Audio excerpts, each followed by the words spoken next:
Kindly যারা ফেসবুকে যুক্ত হচ্ছেন আমাদের সাথে, আপনারা একটু একজনে একটু এনশিওর করেন যে হচ্ছে আমাকে স্পষ্ট শোনা যাচ্ছে এবং হচ্ছে আমাদের যে বোর্ড আছে এটা আসলে দেখা যাচ্ছে কিনা।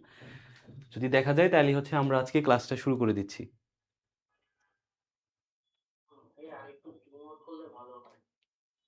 আর একটু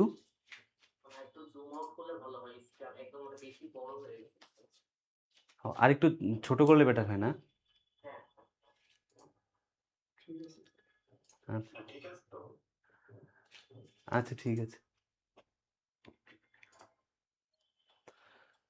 আচ্ছা, আমরা হচ্ছে বেসিকলি আমাদের এখানে প্রিলিমিনারিতে হচ্ছে আমরা এখানে 4টা বিষয় পড়বো। একটা হচ্ছে আন্তর্জাতিক বিষয়াবলী যেটা আছে পিএসসির সিলেবাসে, এটাতে হচ্ছে 25 মার্ক। তারপরে বাংলাদেশ বিষয়াবলী পিএসসির সিলেবাসে, এটাও 25 মার্ক দেওয়া, আগে 30 ছিল, 5 মার্ক কমিয়ে আন্তর্জাতিককে 5 মার্ক দেওয়া হয়েছে। আর ভূগোল যেটা আছে সেটা হচ্ছে আমাদের 5টা অধ্যায়, ওখানে হচ্ছে 10 মার্কস। আর নৈতিকতা ও সুশাসন এটাও 6টার মতো অধ্যায়, ওখানে হচ্ছে আগে 10 ছিল, এটাকে আরো 5 বাড়িয়ে 15 করা হয়েছে। তো আমরা টোটাল এই 75 মার্কস হচ্ছে প্রিলিমিনারিটা কভার করার চেষ্টা করব। আমাদের তো আজকে ক্লাস শুরু হচ্ছে, আজকে থেকে আমরা চেষ্টা করব যে নভেম্বরে আপনাদের যেদিন 51তম বিসিএস এর সার্কুলার দিবে তার মধ্যেই আমরা চেষ্টা করব যে প্রিলিমিনারির এই যে 75 মার্কস যে প্রিপারেশন আছে এটা আমরা শেষ করার। যখন সার্কুলার দিবে সার্কুলারের পর থেকে পরীক্ষা হওয়ার আগ পর্যন্ত যে 2 মাস আমরা মাঝখানে সময় পাবো, অর্থাৎ নভেম্বর, ডিসেম্বর এবং হচ্ছে জানুয়ারি, এই যে 2.5 মাস কিংবা 3 মাস, এই সময়টাতে আমরা যেটা করব তখন হচ্ছে এই যে 75 মার্কসের যা আমরা পড়লাম এই এক বছরে, এটা হচ্ছে আমরা হচ্ছে তখন একটা রিভিশন আকারে এটা হচ্ছে আমরা তখন পড়বো। অর্থাৎ আমরা হচ্ছে প্রিলিমিনারি এই 75 মার্কস এমনভাবে প্রস্তুতি নিব, একবার আমরা এখন ডিপলি একদম সব বিস্তারিত পড়বো একটু ধীরে ধীরে স্লোলি। নভেম্বর পর্যন্ত একবার শেষ করব, তারপরে হচ্ছে নভেম্বর থেকে সার্কুলার থেকে শুরু করে পরীক্ষা পর্যন্ত আমরা হচ্ছে আরেকবার রিভিশন দিব। তো আজকে হচ্ছে আমরা আন্তর্জাতিক বিষয়গুলি দিয়ে শুরু করেছি, তো এইটা হচ্ছে একদম প্রথম যেই ক্লাসটা দিয়ে আমরা শুরু করব আজকে, সেটা হচ্ছে পরিবেশ ও কূটনীতি যে অধ্যায়টা আছে সিলেবাসে। তো আন্তর্জাতিক এই সিলেবাসে হচ্ছে পরিবেশ ও কূটনীতি, এটা আমরা হচ্ছে 2টা ক্লাস করতে হবে, এটা একটু বড় টপিক এবং সবচেয়ে গুরুত্বপূর্ণ টপিক। এখান থেকে মোট 5টা প্রশ্ন থাকে প্রিলিমিনারি। তো আন্তর্জাতিকে যে 25 মার্ক, 25 মার্কের মধ্যে হচ্ছে এই যে কূটনীতি এবং জলবায়ু যেটা আছে 5টা প্রশ্ন থাকে। তো তার আগে একটু আমরা ইনিশিয়ালি 10 মিনিট একটু কথাবার্তা বলবো হচ্ছে আমাদের একটু পরিবর্তিত যে প্রশ্নের যে প্যাটার্ন আছে, এই প্যাটার্নে আসলে আন্তর্জাতিক বিষয়াবলীটা কি একটু আমরা একটু বোঝার চেষ্টা করি প্রথম 10 মিনিট, তারপরে হচ্ছে আমরা ক্লাসে ব্যাক আসবো। তো আমরা একটু দেখি যে আমাদের 51তম আন্তর্জাতিক পিএসসির এটা হচ্ছে ওয়েবসাইটে যে সিলেবাসটা আছে সেই সিলেবাসে হচ্ছে মার্কস ডিস্ট্রিবিউশন যেটা দেওয়া আছে, মোট 5টা অধ্যায়ের কথা তারা বলেছে। একটা হচ্ছে বৈশ্বিক ইতিহাস, আঞ্চলিক ও আন্তর্জাতিক ব্যবস্থা, ভূরাজনীতি। তো এটাতে হচ্ছে 5 মার্কস। তারপর হচ্ছে আন্তর্জাতিক নিরাপত্তা মানে হচ্ছে সিকিউরিটি যেটা আছে, এটা হচ্ছে রিটেন সিলেবাসও আছে। রিটেনের যে কনসেপচুয়াল যে 3য় নাম্বার যে অধ্যায় সিকিউরিটি, পাওয়ার অ্যান্ড সিকিউরিটি। আন্তর্জাতিক ক্ষমতা মানে হচ্ছে international politics and power related যেটা আছে সেটা। 3 নাম্বার অধ্যায়ে সে দিয়েছে হচ্ছে বিশ্বের সাম্প্রতিক এবং চলমান ঘটনাবলী। অর্থাৎ এই যে আপনাদের প্রিলিমিনারি পরীক্ষাটা যখন হবে, ধরেন হচ্ছে ফেব্রুয়ারিতে পরীক্ষাটা হচ্ছে 2027 সালের, ওই প্রিলিমিনারি পরীক্ষার হওয়ার আগের বিগত হচ্ছে 2-3 বছরের যে বিষয়গুলো আছে এগুলাকে সাধারণত কন্টেম্পোরারি ইস্যুস বলা হয়। তো এই বিগত 2-3 বছরের যেগুলো আছে সেগুলো হচ্ছে সে বলছে যে আপনাকে এগুলো জানতে হবে। এখানেও মার্কস ডিস্ট্রিবিউশন হচ্ছে 5 মার্কস। তারপরে হচ্ছে 4 নম্বরে আন্তর্জাতিক পরিবেশগত ইস্যু এবং কূটনীতি, অর্থাৎ এনভায়রনমেন্ট এবং হচ্ছে আপনার ক্লাইমেট যে ডিপ্লোমেসি, যে অধ্যায়টা দিয়ে আমরা আজকে পড়াটা শুরু করব। এখানে হচ্ছে 4 নম্বর অধ্যায়, এখানেও 5 মার্কস। আর 5 নম্বর যে অধ্যায়টা সেটা হচ্ছে আন্তর্জাতিক সংস্থা সমূহ, তো এবং বৈশ্বিক অর্থনৈতিক প্রতিষ্ঠান। তো আন্তর্জাতিক সংস্থা যেগুলো, সংস্থা মানে হচ্ছে যে জাতিসংঘ, তারপর হচ্ছে আইএমএফ, তারপর হচ্ছে ওয়ার্ল্ড ব্যাংক, তারপর হচ্ছে আপনার জাতিসংঘের হচ্ছে যে বিশেষায়িত যে সংস্থাগুলো আছে এগুলো। আর বৈশ্বিক অর্থনৈতিক প্রতিষ্ঠান, এটার মধ্যে হচ্ছে আপনার ওয়ার্ল্ড ট্রেড অর্গানাইজেশন থেকে শুরু করে আমাদের হচ্ছে যে রিজিওনাল যে অর্গানাইজেশনগুলো আছে, যেমন হচ্ছে দক্ষিণ এশিয়ার সার্ক, দক্ষিণ পূর্ব এশিয়ার আসিয়ান, ইউরোপের রাষ্ট্রগুলোর জন্য ইউরোপীয় ইউনিয়ন, আফ্রিকার রাষ্ট্রগুলোর জন্য আফ্রিকান ইউনিয়ন, উত্তর আমেরিকার জন্য হচ্ছে আমাদের নাপটা। তো এই ধরনের যে প্রতিষ্ঠানগুলো আছে, এই আন্তর্জাতিক যত একদম জাতিসংঘ মাদার অর্গানাইজেশন থেকে শুরু করে আমার একদম রিজিওনাল পর্যন্ত যতগুলো সংস্থা আছে সবগুলো সংস্থা মিলিয়ে হচ্ছে 5 মার্কস। তো এখন 5টা অধ্যায়, আগে 20 মার্ক ছিল, 4 4 করে এখানে, এখন হচ্ছে এক এক করে বাড়িয়ে এটাকে 25 মার্ক করা হয়েছে। এখন এই যে জলবায়ু ধরেন বৈশ্বিক ইতিহাস ও আঞ্চলিক এবং আন্তর্জাতিক ব্যবস্থা ও ভূরাজনীতি, এটা মূলত হচ্ছে আপনার ম্যাপ রিলেটেড, মানে আপনার আন্তর্জাতিক বিষয়াবলীর একদম বেসিক যেটা আমরা বলি, যেটা হচ্ছে ফাউন্ডেশন বা হচ্ছে মৌলিক বিষয়াবলী, এবং হচ্ছে যে মানচিত্র, রিজিয়ন ওয়াইজ মানচিত্র বোঝা, প্রত্যেকটা রাষ্ট্রের বেসিক জিনিস বোঝা, এটার পুরোটা মিলে হচ্ছে এই অধ্যায়টা। তো এখানে এই 4টা অধ্যায় যতটুকু বড়, এই একটা অধ্যায় মিলে হচ্ছে ততটুকু বড়, কারণ এটার মধ্যে হচ্ছে সবকিছু আমাদের যে জিওগ্রাফিটা আছে, ইন্টারন্যাশনাল মানচিত্র যেটা আছে, বৈশ্বিক যে ইতিহাসগুলো আছে, একদম প্রাচীন আমল থেকে শুরু করে ধারাবাহিকভাবে আজকের একবিংশ শতাব্দী পর্যন্ত সব কিছুই অধ্যায়টা কাভার করে। তো এখন এমনও সময় মাঝে মাঝে দেখা গিয়েছে যে এখানে যে 5 মার্কস আছে, বা আগে তো 4 ছিল, মাত্র 4টা প্রশ্ন দেওয়ার কথা, কিন্তু দেখা গিয়েছে এই অধ্যায় থেকেই 4 মার্কস যখন ছিল তখন দেখা গিয়েছে 7টা প্রশ্ন দিয়েছে, আবার অনেক সময় 8টাও প্রশ্ন দিয়েছে।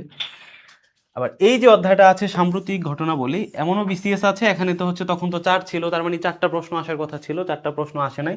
অনেক সময় দেখা গিয়েছে সাম্প্রতিক থেকেই 10টা প্রশ্ন দিয়ে দিয়েছে, কখনো 7টা দিয়েছে, আবার কখনো আছে মাত্র 2টা কিংবা হচ্ছে 3টা সাম্প্রতিক দিয়েছে। তার মানে এই সে মার্কস ডিস্ট্রিবিউশন দিয়েছে, এটা হচ্ছে আমরা গতকাল রিটেন ক্লাসেও বলেছিলাম যে পিএসসি তার রিটেনের মার্কস ডিস্ট্রিবিউশনে বলেছিল যে প্রপোজড মার্কস ডিস্ট্রিবিউশন, মানে যিনি প্রশ্ন করবেন তিনি চাইলে আসলে এগুলো তার নিজের উপর আছে, তিনি চাইলে এখান থেকে 7টা দিয়ে এখান থেকে 3টা দিতে পারেন, আবার এটা থেকে 10টা দিয়ে এটা থেকে নাও দিতে পারেন, অর্থাৎ তার ওই স্বাধীনতাটুকু প্রশ্নকর্তার আছে।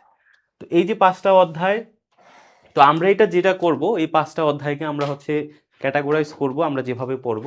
তো আমরা প্রথম পার্টে হচ্ছে যে পরিবেশ নিয়ে যেটা আছে 5 মার্কস, এটা আমরা শেষ করব 2টা ক্লাসে। তারপর হচ্ছে 2 নাম্বার যেটা ম্যাপের কথা বললাম, তো এটা হচ্ছে যেহেতু আন্তর্জাতিকের ফাউন্ডেশন একদম বেসিক, এই যে প্রথম যে অধ্যায়টা, এই যে এটা হচ্ছে ফাউন্ডেশন বা বেসিক, এই অধ্যায়টা যদি আমরা ভালো করে না পড়ি, তাহলে হচ্ছে আপনি প্রিলি পাস করলেন কিন্তু রিটেনে গিয়ে হচ্ছে আপনি তো এত সময় পাবেন না। তো আমাদের রিটেন প্রিপারেশনটা অনেক বেশি সহজ করে দিবে হচ্ছে এই পার্টটা। তো যে কারণে এই পার্টটা আমাদেরকে একটু বিস্তারিত বুঝতে হবে, এবং এটাই হচ্ছে আন্তর্জাতিক বিষয়গুলো একদম ফাউন্ডেশন বা হচ্ছে বেসিক। তো এই জায়গা থেকে আমাদেরকে হচ্ছে মোট 7টা ক্লাস করতে হবে, মানে দক্ষিণ এশিয়া, দক্ষিণ পূর্ব এশিয়া, মধ্যপ্রাচ্য, ইউরোপ, আফ্রিকা, উত্তর আমেরিকা এবং দক্ষিণ আমেরিকা, আমরা 7টা ক্লাসের মাধ্যমে পুরো বৈশ্বিক যে ইতিহাসটা আছে এটা একদম এ টু জেড, বেসিক থেকে একদম অ্যাডভান্স পর্যন্ত আমরা ধীরে ধীরে বোঝার চেষ্টা করব। আর 3 নাম্বার যে অধ্যায়টা আছে নিরাপত্তা নিয়ে, এটা হচ্ছে আমরা 2টা ক্লাসে আমাদের এই 5 মার্কস হচ্ছে কাভার হয়ে যাবে। তারপর হচ্ছে আন্তর্জাতিক যে সংগঠন, এই 4টা সংগঠনটাকে আমরা 2টা ভাগে ভাগ করেছি, এখানে একটু মিস্টেক হয়েছে। এগুলো হচ্ছে আন্তর্জাতিক সংগঠন, সংগঠন বলতে হচ্ছে ওই যে জাতিসংঘ, তারপর হচ্ছে আইএমএফ, এগুলো রিলেটেড 2টা ক্লাসে আমরা পড়ে ফেলবো।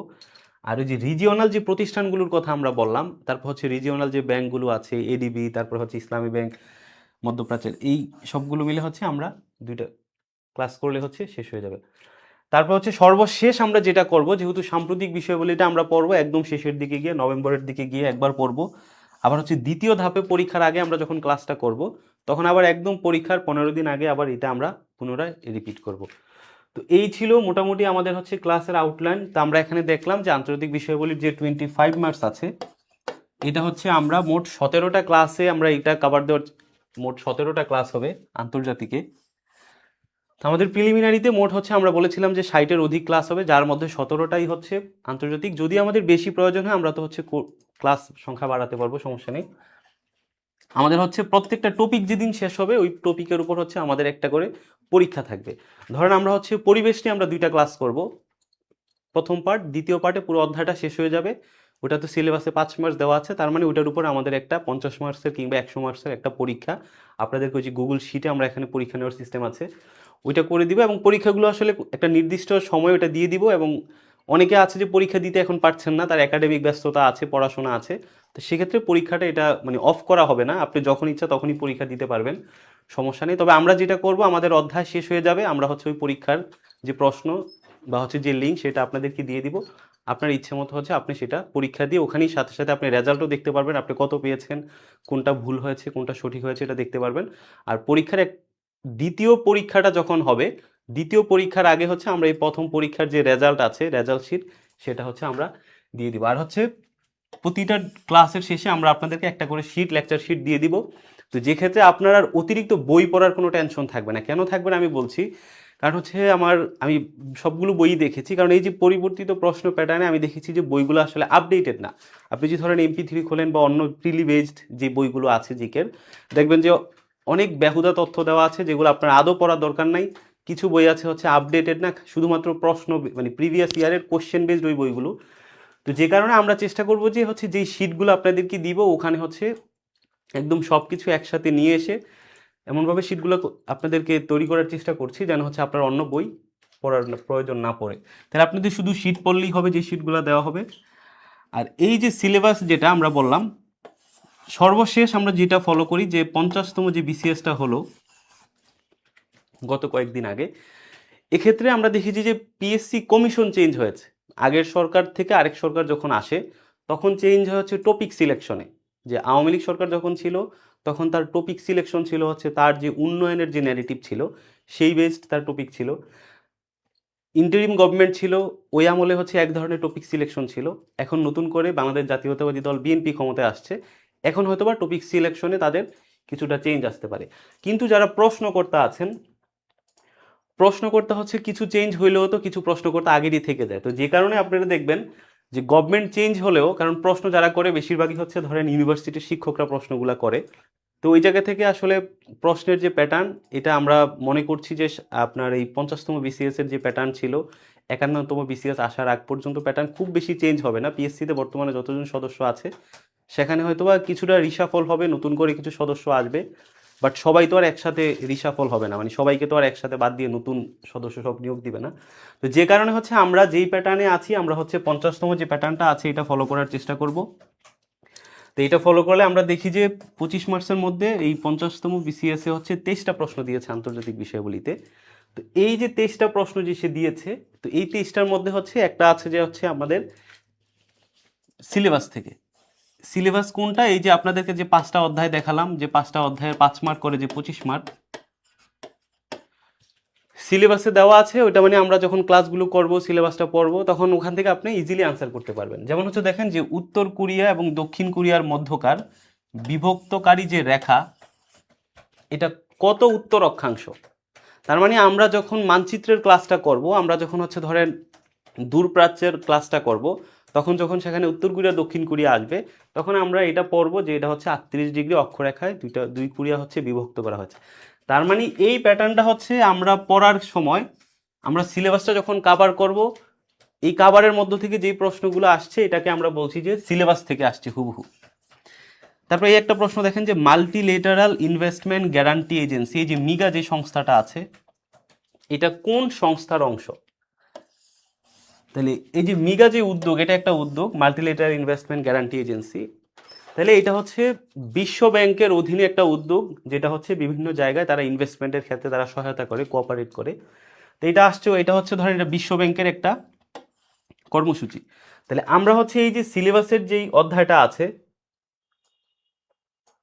এই যে আন্তর্জাতিক সংস্থা, এই অধ্যায়টা আমরা যখন পড়ব তখন হচ্ছে যখন এই অধ্যায় পড়তে গিয়ে যখন বিশ্ব ব্যাংক আসবে তখন আমাদের ওই যে মিগা নিয়ে যে প্রশ্নটা আসছে এটা আমরা হচ্ছে ওখানে হুবহু পড়েছি এবং এটা হচ্ছে আমরা সামনে পড়বো। তার মানে আমি বোঝানোর চেষ্টা করেছি এবারের 50তম যে BCS এর প্রশ্ন প্যাটার্ন সেটা হচ্ছে আমরা যদি সিলেবাসটা কভার করি তাহলে হচ্ছে সিলেবাস থেকে একটা প্যাটার্ন প্রশ্ন আসে। মানে আপনি সিলেবাস কভার করলে হচ্ছে 25 মার্কের একটা সার্টেন অংশ হচ্ছে আপনি সিলেবাস থেকে হুবহু পাবেন। মানে সব পাবেন না, সিলেবাস পড়েই শেষ করলেই হচ্ছে আপনি যে 25টা পারবেন এটা না। আমরা দেখেছিলাম যে একটা অংশ সিলেবাস থেকে হুবহু আসে, যেটা হচ্ছে সব বই আপনি পাবেন, যে কোনো প্রিলি বইয়ে পারবেন। এটা হচ্ছে প্রিলিমিনারি যতজন দেয় সবাই এগুলো পারে, কারণ সিলেবাসে যখন সে পড়বে প্রিলি যখন সে প্রিপারেশন নেবে দুই কোরিয়া কত ডিগ্রি দ্বারা বিভক্ত হয়েছে, মিগা কোনটির অধীনে আছে এটি সবাই জানে। তার মানে সিলেবাস থেকে যেগুলো আসে এগুলো সবাই পারে। তো এই ক্ষেত্রে হচ্ছে আপনি যদি সিলেবাস থেকে আসা প্রশ্নে যদি আপনি ভুল করে আসেন, নেগেটিভ মার্ক করে আসেন, তাহলে কিন্তু আপনি প্রিলি কোয়ালিফাই করতে পারবেন না। প্রিলি কোয়ালিফায়ার অন্যতম শর্ত হচ্ছে যেই প্রশ্নগুলো সিলেবাস থেকে আসে এবং যেই প্রশ্নগুলো হচ্ছে কমন, আমরা যেটাকে বলি সিলেবাস থেকে আসা মানে ওই প্রশ্নটা কমন, ওই বইটা হচ্ছে সব বইয়ে আছে। এই কমন প্রশ্ন হচ্ছে যারা ভুল করবে, যাদের ওই কমন প্রশ্নে নেগেটিভ মার্ক আসবে তারা হচ্ছে পিলি থেকে ছিটকে পড়বে। কারণ কমন প্রশ্ন সবাই পারে, ওই জায়গায় যদি আপনি ভুল করেন তার মানে আপনি পিছিয়ে যাচ্ছেন, ওই কমন প্রশ্ন তো অন্য কেউ ভুল করবে না, এটা সিলেবাস থেকে আসছে। তো যে কারণে আমাদেরকে চেষ্টা করতে হবে সিলেবাসে আমরা যেতটুকু পড়বো সিলেবাসটা বারবার রিভিশন দেওয়ার, যাতে করে এই কমন প্রশ্নগুলো আমার যেন ভুল না হয়, কমন যেটা আসবে মানে ওইটা আমার মার্কস 100% নিশ্চিত। এটা দ্বিতীয়ত হচ্ছে 50তম বিসিএস এর যদি আমরা প্রশ্নটা দেখি, দ্বিতীয় যে প্যাটার্নটা এখানে হচ্ছে আপনার প্রশ্ন আসছে কনসেপচুয়াল ক্লারিটি থেকে। তাহলে এই কনসেপচুয়াল ক্লারিটি জিনিসটা কি? কনসেপচুয়াল ক্লারিটি জিনিসটা হচ্ছে পিএসসি এই জিনিসগুলো সিলেবাসে সে দেয় নাই, আপনি যখন সিলেবাসটা পড়বেন এইগুলো হচ্ছে আপনি পাবেন না। তাহলে আপনার একদম, আপনি তো একটা ইউনিভার্সিটির গ্রাজুয়েটের হওয়ার পরেই তো আপনি পিএসসিতে পরীক্ষা দিতে যাচ্ছেন। তার মানে একজন গ্রাজুয়েটেড স্টুডেন্ট হিসেবে যেই বেসিক নলেজগুলো আপনার আন্তর্জাতিক বিষয়াবলী সম্পর্কে থাকা প্রয়োজন, ওই নলেজগুলো আপনার আছে কিনা সিলেবাসের বাহিরে, মানে সিলেবাসে আন্তর্জাতিক বিষয়াবলী সম্পর্কিত বেসিক নলেজগুলো আপনার আছে কিনা, এইগুলো হচ্ছে সে যাচাই করার চেষ্টা করে। তার মানে আমার পুরো সিলেবাস পড়লেই যে আমি সব প্রশ্ন পারবো সেটা না, আমাকে হচ্ছে বেসিক যে জিনিসগুলো আছে সেগুলো হচ্ছে আমাকে জানতে হবে। যেমন আমরা যদি একটা প্রশ্ন দেখি, দেখেন যে কোন ভূরাজনৈতিক তথ্য, মানে জিওপলিটিক্যাল কোন থিওরিটা বিশ্ব আধিপত্যের চাবিকাঠি হিসেবে ইউরেশিয়ার নিয়ন্ত্রণকে সমর্থন করে। তাহলে পিএসসির যে সিলেবাস আছে আমাদের, এই যে এখানে যে সিলেবাসটা আমরা দেখলাম যে 5টা অধ্যায় আছে, ওই 5টা অধ্যায়ের কিন্তু সিলেবাসের কোথাও এটা নাই। এই যে ডোমিনো তথ্য, কন্টেইনমেন্ট তথ্য, তারপর হচ্ছে হার্টল্যান্ড তথ্য, রিমল্যান্ড তথ্য, এগুলো কিন্তু হচ্ছে আপনার সিলেবাসের কোথায় নেই। তার মানে এই যে তথ্যগুলা, ডোমিনো তথ্য, কন্টেইনমেন্ট তথ্য, হার্টল্যান্ড তথ্য, রিমল্যান্ড তথ্য, আবার একইভাবে এই প্রশ্নটা যদি দেখেন, পারস্য উপসাগর থেকে জ্বালানি তেলের প্রবাহ রক্ষায় মার্কিন যুক্তরাষ্ট্র তাদের কোন ডক্ট্রিনটা ব্যবহার করে? তো এক্ষেত্রে ডক্ট্রিন একটা হচ্ছে কার্টার ডক্ট্রিন, একটা হচ্ছে বুশ ডক্ট্রিন, একটা হচ্ছে ট্রুম্যান ডক্ট্রিন, একটা হচ্ছে মনরো ডক্ট্রিন। তাহলে এখানে 4টা তথ্য বেসিক যে থিওরি, এখানে 4টা বেসিক ডক্ট্রিন যেটা আছে, তাহলে এই যে 8টা কনসেপ্ট সে এখানে দিল, এগুলো সে কোত্থেকে দিয়েছে? এগুলো তো পিএসসির সিলেবাসে নাই। আমরা দেখেছি 5টা যে সিলেবাস অধ্যায় আমরা পড়লাম, কোথায় নেই। এগুলো হচ্ছে আপনি বিসিএস, এগুলো একদম বেসিক জিনিস হিসেবে, বেসিক জিনিসটা হচ্ছে পিএসসি কিসের মাধ্যমে যাচাই করে, একটু অ্যাডভান্স লেভেলের বেসিক যেটা, সেটা হচ্ছে বিসিএস রিটেনের যে সিলেবাসটা আপনাদের আছে, ওখানে হচ্ছে কনসেপচুয়াল পার্ট আছে। কনসেপচুয়াল পার্টের মধ্যে সে লিখছে সে একজন স্টুডেন্টকে এক্সামাইন করতে চায়, মানে একজন স্টুডেন্টের ইন্টারন্যাশনাল অ্যাফেয়ার্স সম্পর্কে বেসিক নলেজটা আছে কিনা। তো ওই যে কনসেপচুয়ালের ওখানে চতুর্থ যে অধ্যায়টা আছে,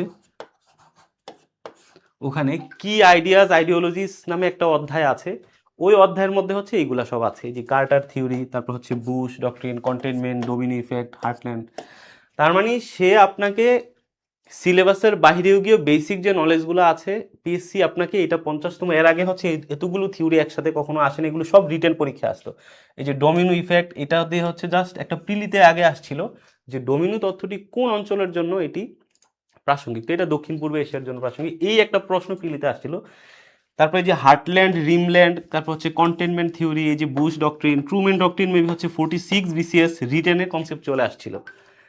তার মানে হচ্ছে এই যে বেসিক যে থিওরিজগুলো আছে সে বলছে এগুলো আমাদেরকে জানার জন্য। তার মানে হচ্ছে প্রশ্নের 2টা প্যাটার্ন দেখলাম, সিলেবাস, তারপর হচ্ছে বেসিক থিওরি রিলেটেড। আরেকটা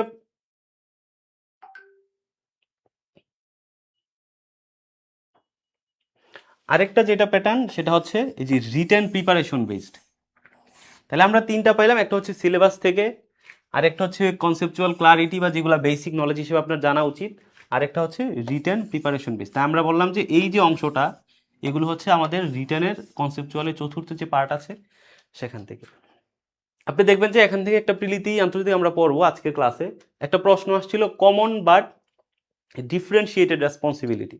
তো এটা হচ্ছে রিটেনের পড়া কনসেপচুয়ালে আসে, এটা হচ্ছে প্রিলিমিনারিতে এবার দিয়ে দিয়েছে। তার মানে এটা দিয়ে আপনাকে সে 2টা মেসেজ দিয়েছে, বার্তা দিয়েছে। এক বার্তাটা হচ্ছে প্রিলির জন্য বার্তাটা হচ্ছে শুধুমাত্র সিলেবাস বেসড পড়াশোনা করলেই হবে না, আন্তর্জাতিক বিষয়গুলির বেসিক নলেজগুলো আপনার থাকতে হবে। আর এই প্রশ্ন দিয়ে সে রিটেনের জন্য একটা বার্তা দিয়েছে, রিটেনের জন্য বার্তা দিয়েছে যে যে এই যে থিওরিজগুলো আছে এগুলো হচ্ছে আপনাকে, যেহেতু প্রিলির পরেই তো আপনি রিটেন দিতে যাবেন, তাহলে প্রিলির পরে যেহেতু রিটেন দিতে যাবেন, এই ধরনের যে বেসিক থিওরিজগুলো আছে, টার্মিনোলজিগুলো আছে, ডক্ট্রিনগুলো আছে, এগুলো সম্পর্কে যেন আপনার ধারণা থাকে। তো এই ছিল মোটামুটি। তো আমি যেটা করেছি আপনাদেরকে 50-এর প্রিলিতে যেই 23টা প্রশ্ন ছিল, এটা হচ্ছে আমরা আজকে এটা তো পড়বো না, 23টা প্রশ্ন হচ্ছে আপনাদের যে প্রিন্টের জন্য ক্লাস শেষে যে সাদা কালো যে লেকচার শিটটা দিয়ে দিব, ওই লেকচার শিটে এই 50তম BCS এর 23টা প্রশ্ন ওখানে ব্যাখ্যা সহ দিয়ে দিব। এটা আপনারা জাস্ট এক নজর দেখবেন প্রশ্ন প্যাটার্নটা বোঝার জন্য যে আসলে কি কি প্রশ্ন আসছে। তো এবার হচ্ছে আমরা মূল ক্লাসে ফিরে যাই। তো এক্ষেত্রে হচ্ছে আমাদের করণীয় কি, আমরা তো হচ্ছে সিলেবাস শেষ করব। দ্বিতীয়ত এই যে আমরা বললাম যে এই যে আরও দুইটা প্যাটার্ন যে এখানে দেখলাম সিলেবাসের বাইরে বেসিক নলেজ, আরেকটা প্যাটার্ন হচ্ছে আমরা দেখলাম যে হচ্ছে BCS রিটেন বেসড প্রিপারেশন। তা আমরা যেটা করব প্রিলিমিনারি পড়ার সময় প্রত্যেকটা অধ্যায়ের ক্ষেত্রে, ধরেন আমরা আজকে ধরেন এটা পড়ব,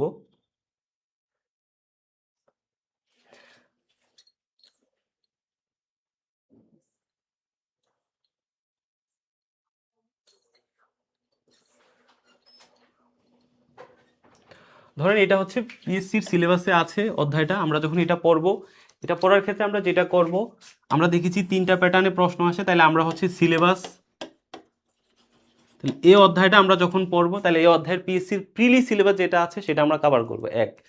দ্বিতীয়ত আমরা দেখেছিলাম যে বেসিক আইডিয়া থেকে বেসিক কনসেপ্ট বা হচ্ছে কনসেপচুয়াল ক্লারিটি থেকে এখানে আসে, তাহলে এই অধ্যায়টা আমরা যখন পড়ব তার মানে এই যে জলবায়ু রিলেটেড যত বেসিক আইডিওলজিস আছে যেগুলো আসলে প্রিলির জন্য গুরুত্বপূর্ণ এবং হচ্ছে আপনাকে সামনে রিটেনে হেল্প করবে, তাহলে এই অধ্যায়টা পড়ার জন্য আমরা শুধু সিলেবাসই পড়ব না, সিলেবাসের পাশাপাশি আমরা বেসিক কনসেপ্টগুলোও পড়ব। তৃতীয়ত এই অধ্যায় সম্পর্কিত রিটেন বেসড যেগুলো আছে, এই অধ্যায় সম্পর্কিত রিটেনের পড়াশোনা যেটা আছে সেটাও আমরা প্রিলি উপযোগী করে সেটাও আমরা টাচ করার চেষ্টা করব। অর্থাৎ আমরা দেখেছি 50তম BCS এ 3টা প্যাটার্নে প্রশ্ন আসে, প্রত্যেকটা অধ্যায় পড়ার সময় আমি যেটা করব আপনাদেরকে পড়াবো, সিলেবাস পড়াবো, বেসিক কনসেপ্টটাও পড়াবো আর রিটেন বেসড পড়াশোনাটা পড়াবো। তো যে কারণে হচ্ছে আপনারা একটু মনোযোগ দিয়ে ক্লাসগুলো করবেন, তারপরে হচ্ছে যে শিটগুলো দেওয়া থাকবে এগুলো হচ্ছে বারবার রিভিশন দিবেন এবং হচ্ছে প্রত্যেকটা টপিক শেষে যে পরীক্ষাটা নেওয়া হবে সেই পরীক্ষাটাও মনোযোগ দিয়ে দিবেন। তো এবার হচ্ছে আমরা মূল পড়ায় চলে আসি। আজকের এই টপিকটা খুবই গুরুত্বপূর্ণ, একটা ছোট একটা টপিক কিন্তু মার্কস হচ্ছে আপনার 5। আমরা এটা 2টা পার্টে শেষ করব, আজকের একটা ক্লাস আর পরবর্তী আরেকটা ক্লাস নিয়ে এই 5 মার্ক আমরা শেষ করব। এবং এটা শুধু আপনাকে এই প্রিলিমিনারিতেই হেল্প করবে না, এটা আপনার BCS রিটেনে হেল্প করবে। রিটেনে হচ্ছে আপনার কনসেপচুয়াল যে 7ম অধ্যায় আছে এই পরিবেশ ও কূটনীতি, এটা 7ম অধ্যায়ের কনসেপচুয়ালে আছে। তার মানে হচ্ছে আপনার এই অধ্যায়টা প্রিলিতেও হেল্প করবে, রিটেনেও হেল্প করবে। এবং আমরা জানি যে বাংলাদেশ বিষয়াবলীর যে বাংলা যে রচনা আছে, ইংরেজি যে রচনা আছে সেখানে অনেক ক্ষেত্রে এটা আপনাকে হেল্প করবে। তো আমরা মূল ক্লাসে চলে যাচ্ছি, একটু পানি খেয়ে নিচ্ছি একটা মিনিট। আপনাদের যদি কোনো প্রশ্ন থাকে ওইগুলো হচ্ছে কমেন্ট আকারে করে রাখতে পারেন, আমি হচ্ছে ক্লাসের ফাঁকে ফাঁকে ওইগুলো হচ্ছে আনসার দিয়ে দেওয়ার চেষ্টা করব। একটু পানি খেয়ে নিচ্ছি, একটা মিনিট একটু ওয়েট করি।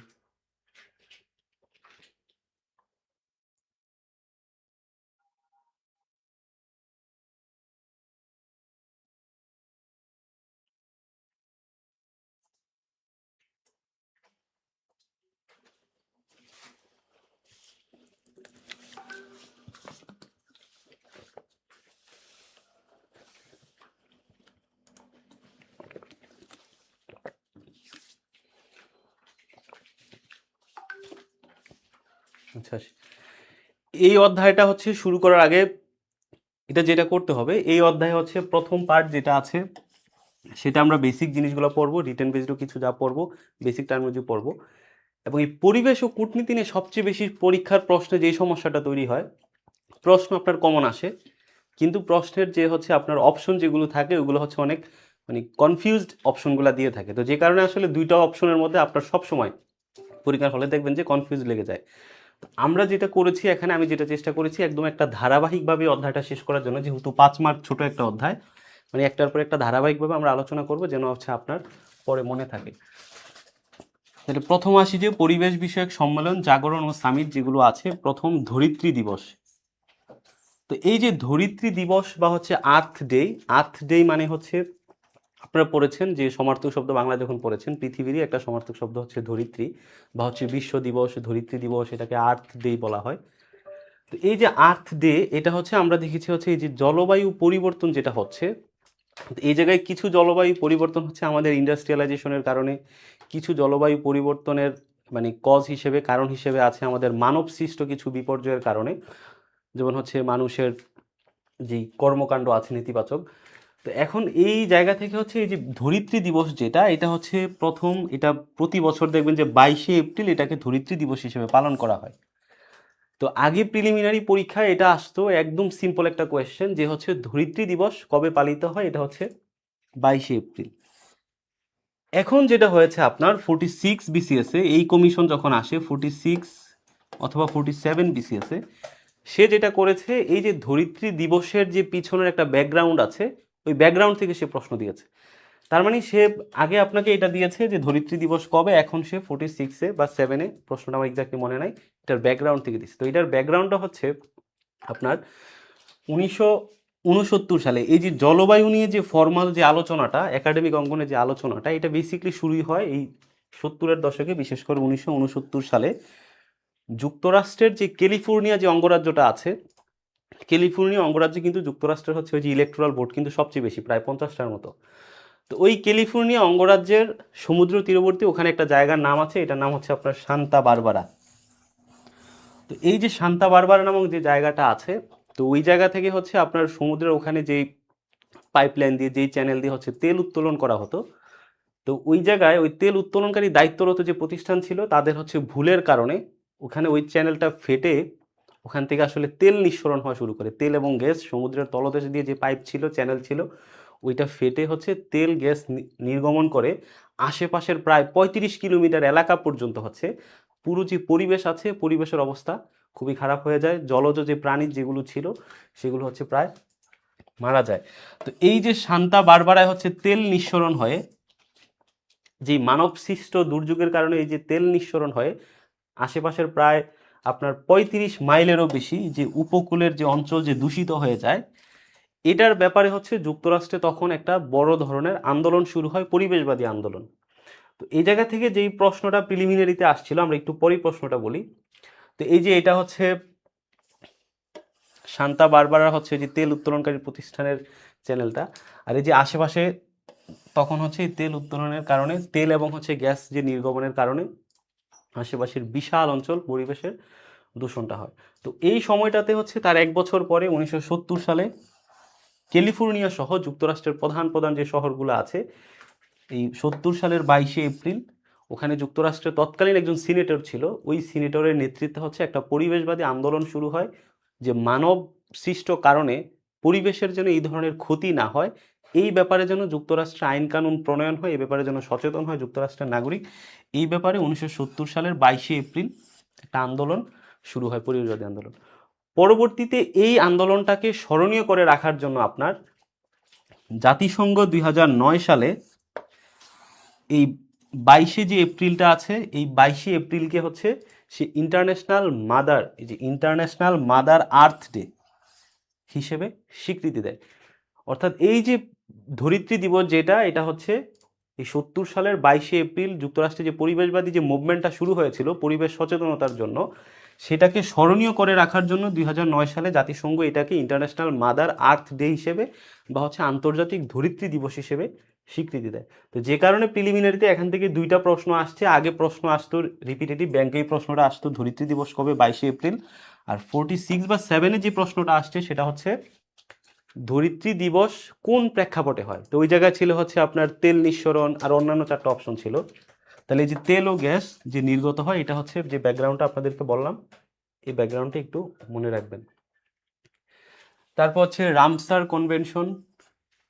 তাহলে এখন যদি হচ্ছে এই যে পরিবেশ নিয়ে আমরা হচ্ছে যেই জায়গাগুলোর পড়বো, এই জায়গাগুলোর নাম কিন্তু মনে রাখবেন আপনারা। যে সান্তা বারবারা এটা আসলে কিসের সাথে মানে প্রাসঙ্গিক, যদি অপশনে থাকে ওখানে থাকবে পরিবেশ, ওখানে থাকবে ইকোনমি, ওখানে থাকবে টেকনোলজি, ওখানে থাকবে ধরেন অন্য কিছু। তার মানে সান্তা বারবারা এই জায়গাটা আসলে পরিবেশগত যে মুভমেন্ট আছে সেটার জন্য স্মরণীয়। এটা কোথায়? যুক্তরাষ্ট্রের ক্যালিফোর্নিয়া। ঠিক একইভাবে তারপরে যেটা আসে পরিবেশ নিয়ে সেটা হচ্ছে রামসার কনভেনশন। তো এই জায়গায় রামসা জিনিসটা হচ্ছে এটা ইরান যে আছে, আজকের আধুনিক যে ইরান, এই ইরানেরই একটা বিখ্যাত শহর হচ্ছে রামসার শহর। তো ইরানের ওই শহরটাতে 1971 সালে যখন আমাদের মুক্তিযুদ্ধ চলমান, ওই 71 সালের হচ্ছে 2 ফেব্রুয়ারি, 2রা ফেব্রুয়ারি, এই সালটা মনে রাখবেন। আরেকটা জিনিস গুরুত্বপূর্ণ আপনাদেরকে একটু বলে রাখি, যে সাল যেগুলো আছে আপনার, আপনি তো আন্তর্জাতিক হিউজ অ্যামাউন্ট অফ সাল আছে, তো এই ক্ষেত্রে কিছু স্পেসিফিক সাল আছে যেগুলো আপনাকে মনে রাখতে হবে। বিশেষ করে 1971 সাল, এটা আমাদের জন্য একটা সিগনিফিক্যান্ট সাল, আমাদের মহান মুক্তিযুদ্ধ সংঘটিত হয়েছিল। এই রিলেটেড যে সালগুলো আছে 71 সাল, এটা অবশ্যই আপনি পড়বেন, মনে রাখবেন।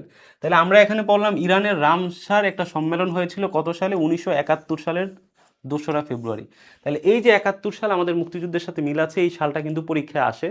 ঠিক একইভাবে আপনি যদি দেখেন পরিবেশবিদ আরেকটা সংগঠন আছে আপনার হচ্ছে নন স্টেট অ্যাক্টর, যেটা আসলে যে গ্রিন পিস নামে একটা সংগঠন আছে, ওইটাও পরিবেশ নিয়ে কাজ করে একটা সংগঠন বা সংস্থা। ওই গ্রিন পিসও কিন্তু আসলে ওটা গঠিত হয়েছিল 1971 সালে।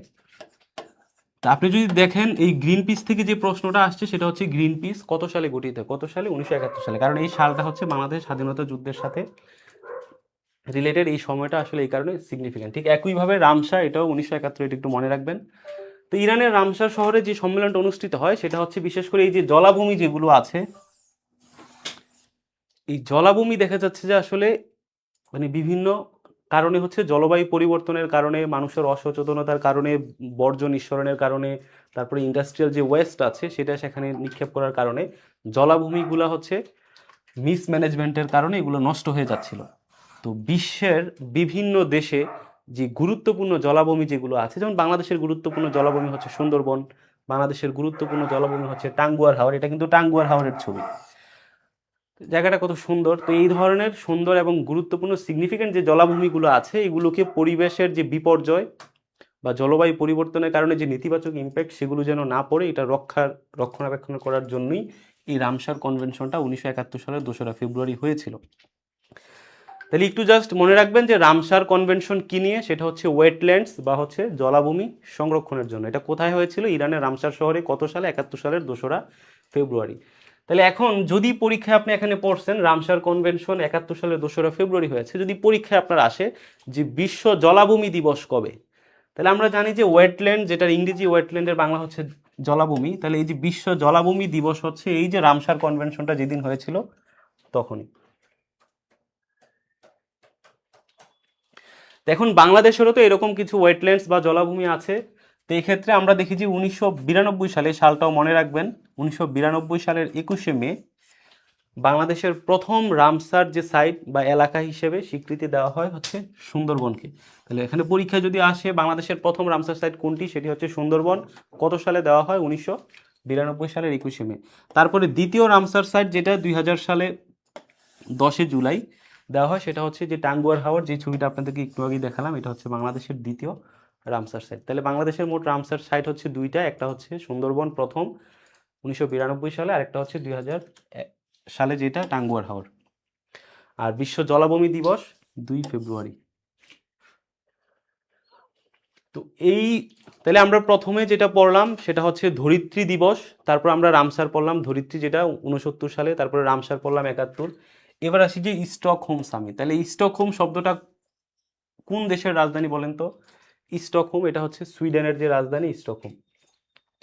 তো স্টকহোমে একটা যে সম্মেলনটা হয়, এই যে সম্মেলনটা খুবই সিগনিফিক্যান্ট সম্মেলন, এটা 1972 সালে হয়।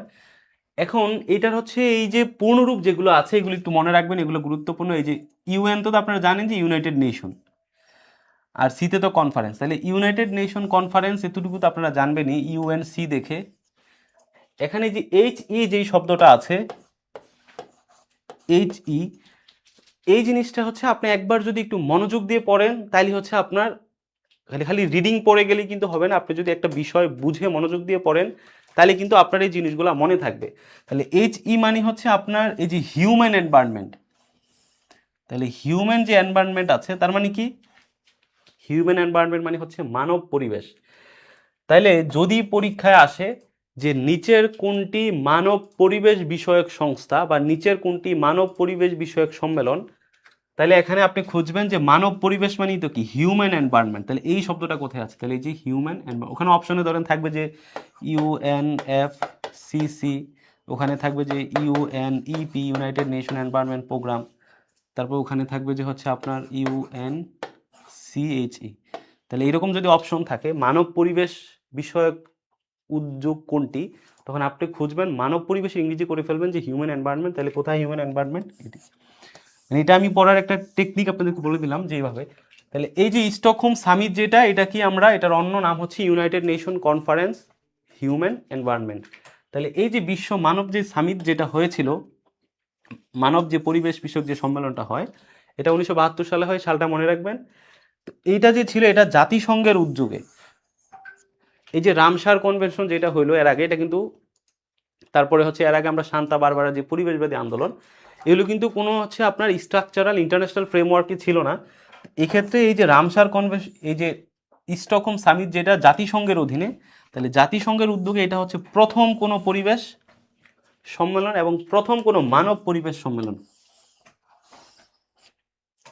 তাহলে এটি একটু মনে রাখবেন যে এই যে হিউম্যান এনভায়রনমেন্ট কনফারেন্স বা প্রথম মানব পরিবেশ সম্মেলন কোনটি, এটা হচ্ছে UNCHE। তো এই যে সম্মেলনের কার্যক্রমটা খুবই সিগনিফিক্যান্ট, এটার কার্যক্রম, গৃহীত কার্যক্রম।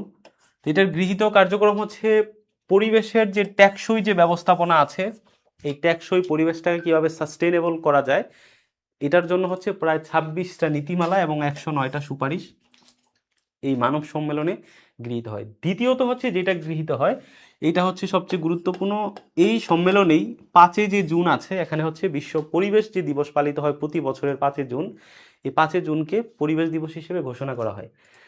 তৃতীয়ত ইম্পর্টেন্ট যে সিগনিফিক্যান্ট যেটা, সেটা হচ্ছে এই সম্মেলন থেকেই আপনার হচ্ছে জাতিসংঘের যে পরিবেশ কর্মসূচি, মানে জাতিসংঘ হচ্ছে বিশ্বের বিভিন্ন রাষ্ট্রে পরিবেশ নিয়ে যে কাজ করবে, এটার যে প্রোগ্রাম বা যে উদ্যোগ যে কর্মসূচিগুলা, সেটা নেয়, যেটার নাম হচ্ছে UNEP, united nation environment programme. এগুলোর ফুল মিনিংও মনে রাখতে হবে আপনার।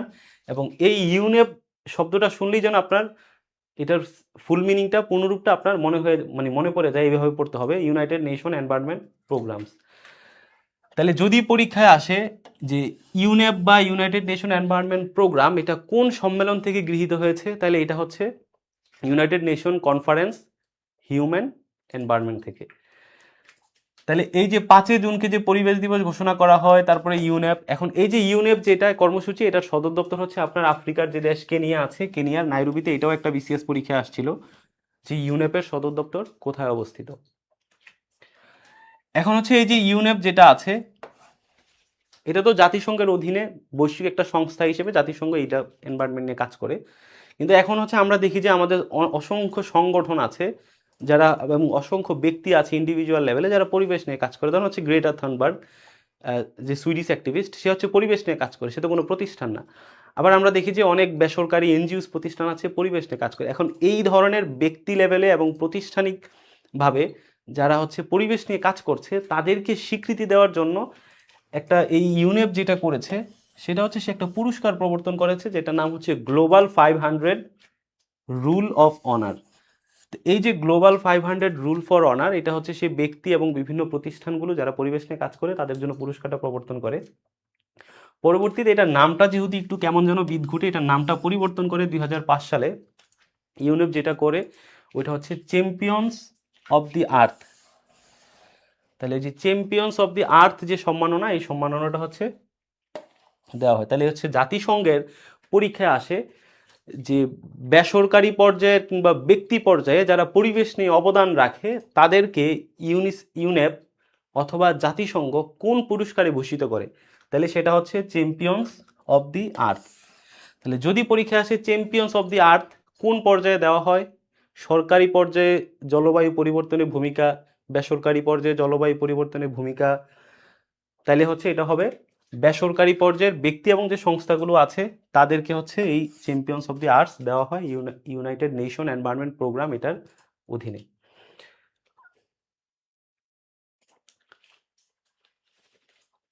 তারপরে আসি আমরা আইপিসিসি। এই যে আইপিসিসি যেটা আছে, এটা অবশ্যই এটার ফুল মিনিংটা আপনাদেরকে একদম মুখস্থ থাকতে হবে। এটা এটা একদম ভালো করে মুখস্থ করবেন, আইপিসিসি। তাহলে সিসি তো আমরা জানি যে ক্লাইমেট চেঞ্জ, এতটুকু তো আপনারা জানেন যে ক্লাইমেট চেঞ্জ। এখন এই যে আইপিসিসি, এগুলো হয় কি, আপনি এগুলো যদি পূর্ণরূপটা যদি আপনি মনে রাখতে পারেন, তাহলে এটার ব্যাখ্যা থেকে যদি প্রশ্ন আসে তাহলে হচ্ছে আপনি আনসার করতে পারবেন। তাহলে আইপিসিসির এই যে শেষের দুইটা সিতে ক্লাইমেট চেঞ্জ, আর আইপি যেটা আছে, আইপি মানে হচ্ছে ইন্টার গভর্নমেন্টাল প্যানেল। তাহলে ইন্টার গভর্নমেন্টাল, তার মানে ইন্টার মানে কি, আন্ত মানে হচ্ছে দুইজনের ভিতরে, তাহলে বা একাধিক। তাহলে এই যে ইন্টার গভর্নমেন্টাল, গভর্নমেন্ট মানে কি, সরকার। তাহলে আন্তঃসরকার মানে এক সরকারের সাথে আরেক সরকার, এভাবে যে বিশ্বের বিভিন্ন রাষ্ট্রের যে সরকার আছে, আন্তঃসরকার পর্যায়ে জলবায়ু নিয়ে যারা কাজ করে, তাহলে যদি পরীক্ষায় আসে অপশনে যে নিচের কোনটি মানে জলবায়ু পরিবর্তন সংক্রান্ত আন্তঃসরকার প্যানেল, তাহলে যদি পরীক্ষা আসে নিচের কোনটি জলবায়ু পরিবর্তন সংক্রান্ত আন্তঃসরকার প্যানেল, তখন ওখানে ধরেন অপশন থাকবে ইউনাইটেড, ইউএনএফসিসি, তারপর হচ্ছে ইউএনইপি, তারপরে ওখানে অপশন থাকবে যে আইপিসিসি। তার মানে আপনি যদি পূর্ণরূপটা জানেন যে আইপিসিসি মানে inter governmental panel on climate change, তার মানে হচ্ছে আপনি অপশন দেখে আনসার করে ফেলতে পারবেন। তো এই যে আইপিসিসি যেটা আছে, এটা যেটা করে, এটা 1988 সালে প্রতিষ্ঠা হয়। এটা বিভিন্ন যে সরকারগুলো আছে, এটা জাতিসংঘ বাধ্যবাধকতা করে না, সরকারগুলোকে তারা আসলে পরামর্শ দেয়। তো এটার অধীনে হচ্ছে 3টা ওয়ার্কিং গ্রুপ আছে এবং হচ্ছে একটা প্যানেল আছে। তো ওই ওয়ার্কিং গ্রুপটা কি করে, এই যে এই সংস্থার আইপিসিসি, এরা বসে কি করে, এই যে বৈশ্বিক যে জলবায়ু যে পরিবর্তনটা হচ্ছে, এই জলবায়ু পরিবর্তনের কারণগুলা কি, কজগুলা কি, যেটা কি ইন্ডাস্ট্রিয়ালাইজেশনের কারণে হচ্ছে, কার্বন নিঃসরণের কারণে হচ্ছে, নাকি গ্রিন হাউস ইফেক্টের কারণে হচ্ছে, এটা কি কি কারণে হচ্ছে, এই কারণগুলো তারা বের করে। এই কারণগুলো হচ্ছে কিভাবে আমরা মোকাবেলা করতে পারি, এই কজগুলা, এগুলা কিভাবে মিটিগেট করতে পারি, অথবা এগুলাকে কিভাবে অ্যাডাপ্ট করে নিতে পারি, অ্যাডাপ্টেশন। তো এগুলো নিয়ে হচ্ছে একটা প্যানেল তারা কাজ করে এবং তারা বৈজ্ঞানিক একটা ব্যাখ্যা বিশ্লেষণ তারা দাঁড় করায় যে জলবায়ু এই কারণে পরিবর্তন হচ্ছে। তাইলে এখানে একটা জিনিস আপনি মনে রাখবেন যে এটা মূলত একটা বৈজ্ঞানিক সংস্থা, যারা এই ক্লাইমেট চেঞ্জের বা জলবায়ু পরিবর্তনের যেই ব্যাখ্যা বিশ্লেষণ কেন হচ্ছে, কিভাবে হচ্ছে, এটার ওয়ে আউট কি, এটা নিয়ে তারা একটা বৈজ্ঞানিক, এগুলো কিন্তু মনে রাখবেন, এগুলো কিন্তু আপনি আসলে প্রিলিমিনারি বই রিলেটেড বই এগুলো বেসিক পাবেন না। কারণ এখন যেই জলবায়ু থেকে যে প্রশ্ন আসে, এটা একদম ডিপ থেকে প্রশ্ন আসে। কেন ডিপ থেকে প্রশ্ন আসে? কারণ এই টপিকটা খুবই ছোট একটা টপিক, সিলেবাসে যা ছিল সব প্রশ্ন আগে চলে আসছে বিভিন্ন পিএসসির অধীনে পরীক্ষায়, বিসিএস এর পরীক্ষায়, ব্যাংকে। তো এখন সে কি করবে? এখন কি এই প্রশ্নে রিপিট করবে? সে যেটা করে, এখন সে ডিপ থেকে প্রশ্ন দেয়। একইভাবে আপনার এই পড়াগুলো কিন্তু আপনার রিটার্নের কনসেপচুয়ালও আপনার হেল্প করবে। তো এখন এই যে আইপিসিসি যেটা আমরা পড়লাম, প্রথমত এটা হচ্ছে ইন্টার গভর্নমেন্টাল প্যানেল, মানে আন্তঃসরকার রিলেটেড, সরকাররা কাজ করে, আন্তঃসরকার। এবং এটাতে সরকারদেরকে কি করে, সে একটা প্যানেল আছে যারা বৈজ্ঞানিক গবেষণা করে জলবায়ু পরিবর্তনের কারণ নিয়ে, প্রতিকার নিয়ে, মিটিগেশন নিয়ে, অ্যাডাপ্টেশন নিয়ে করে হচ্ছে তারা বিভিন্ন সরকারদেরকে পরামর্শ বা তথ্য সরবরাহ করে। তাহলে একটা জানলাম এটা একটা বৈজ্ঞানিক সংস্থা, আরেকটা হচ্ছে তারা সরকারগুলোকে তথ্য সংগ্রহ সরবরাহ করে, আরেকটা জানলাম যে এটা হচ্ছে আন্তঃসরকার প্যানেল জলবায়ু পরিবর্তন নিয়ে কাজ করে।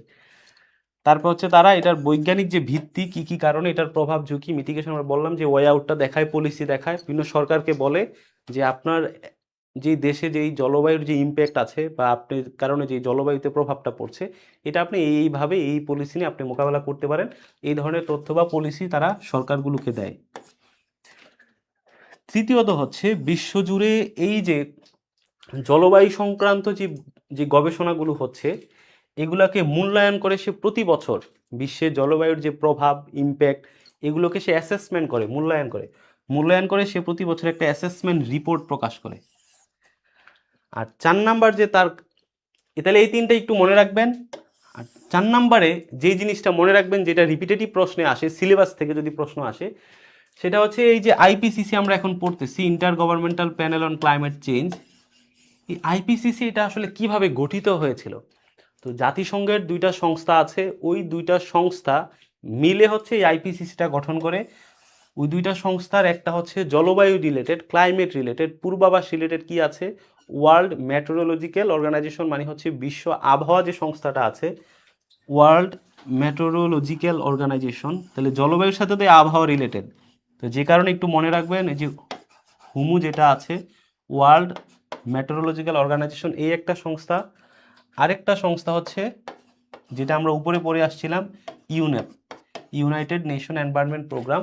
এই 2টা সংস্থা মিলে হচ্ছে এটা গঠন করে। তো এটাও পরীক্ষা আসে যে আইপিসিসি গঠিত হয় কোন 2টি সংস্থার একত্রে। তাহলে একটা হচ্ছে ওয়ার্ল্ড মেট্রোলজিক্যাল অর্গানাইজেশন হুমু, আর একটা হচ্ছে UNEP, united nation environment programme, যেটা হচ্ছে আমরা দেখেছিলাম যে ধরিত্রী সম্মেলনটা যখন হয়েছিল তখন হচ্ছে ইউনেপটা আসে। এই ইউনেপের অধীনে আবার আসে কোনটা, আইপিসিসিটা।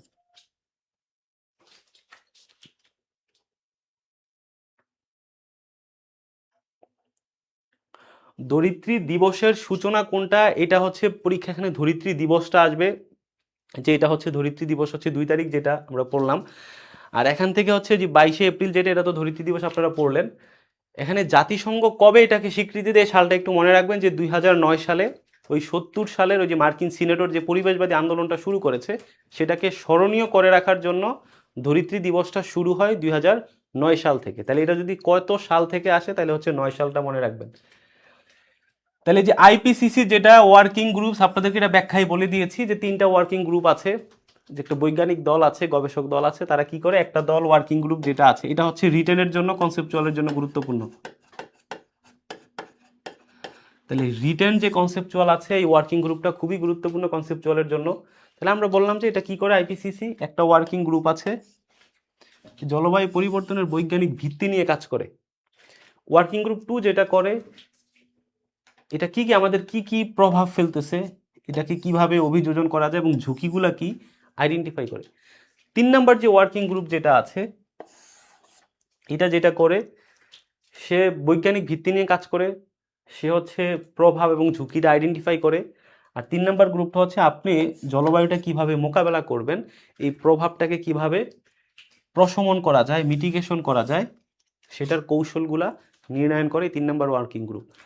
আর এটার একটা আমরা বললাম যে এটার একটা টাস্ক ফোর্স আছে, এই টাস্ক ফোর্স যেটা করে প্রত্যেকটা দেশ কি পরিমাণে গ্রিন হাউস গ্যাস নির্গমন করা উচিত, ওই ব্যাপারে হচ্ছে তারা একটা বিভিন্ন নির্দেশিকা দেয়। তাহলে এই ক্ষেত্রে এটা হচ্ছে রিটেনের কনসেপচুয়ালের ক্ষেত্রে আসতে পারে। আর যদি প্রিলিমিনারি থেকে এখানে আসে যে আইপিসিসির অধীনে কয়টা গ্রুপ ওয়ার্কিং ফোর্স কাজ করে, তাহলে হচ্ছে 3টা ওয়ার্কিং ফোর্স কাজ করে, আর একটা হচ্ছে টাস্ক ফোর্স কাজ করে। টাস্ক ফোর্স কি কাজটা করে, প্রত্যেকটা দেশ কি পরিমাণে গ্রিনহাউস গ্যাস নির্গমন করলে করতে পারবে, ওইটার একটা হিসাব হচ্ছে বা একটা নির্দেশিকা হচ্ছে, ডিরেকশন সে হচ্ছে দিয়ে থাকে।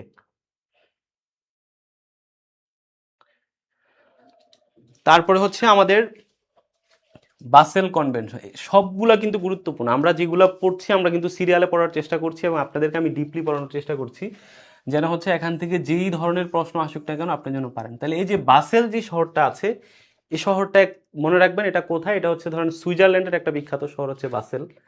তাহলে সুইজারল্যান্ডের যে বিখ্যাত বাসেল শহর, ওখানে একটা কনভেনশন হয়, সেটা হচ্ছে 1989 সালে। তো এই যে 89 সালে যে কনভেনশনটা হয়, বাসেল কনভেনশন, এটার পূর্ণরূপ যেটা আছে, এটা যদি আপনার মুখস্থ থাকে, তাহলে এই বাসেল কনভেনশনের কি কাজ, এটা হচ্ছে কি কি কাজ করে জলবায়ু নিয়ে, আপনার অটো মনে থাকবে। তাহলে আমরা যদি একটু পূর্ণরূপটা দেখি, যে basil convention on control of transboundary. তাহলে ট্রান্সবাউন্ডারি মানে কি, সীমান্ত অতিক্রমকারী, মানে আপনার দেশ থেকে একটা বর্জ্য অন্য আরেকটা দেশে চলে যাচ্ছে, তাহলে এই যে সীমান্ত অতিক্রমকারী মানে ট্রান্সবাউন্ডারি মুভমেন্টস কিসের, অফ হ্যাজার্ডাস। তাহলে হ্যাজার্ডাস তো আপনি ইংরেজিতে পড়ছেন, মানে হচ্ছে যেগুলো বিপজ্জনক, হ্যাজার্ডাস ওয়েস্টেজ মানে বিপজ্জনক যে বর্জ্য, অ্যান্ড দেয়ার ডিসপোজাল এবং সেগুলোর যে নিঃসরণ আছে।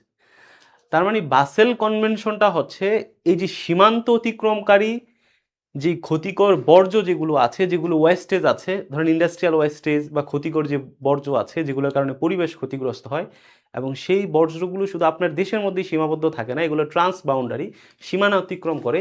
এই ধরনের বর্জ্যগুলো আপনি কিভাবে ম্যানেজমেন্ট করবেন? ধরেন হচ্ছে আপনার আমাদের ব্রহ্মপুত্র নদী, এটার উৎপত্তি ধরেন চীনে। এখন চীন যদি তার এই ধরনের হ্যাজার্ডাস আপনার এই ওয়েস্টেজ মানে বিপজ্জনক বর্জ্য যদি সে সেখানে নিঃসরণ করে, তাহলে সেটা কিন্তু ভারত হয়ে বাংলাদেশেও এখানে চলে আসতেছে, মানে এটা ট্রান্স বাউন্ডারি।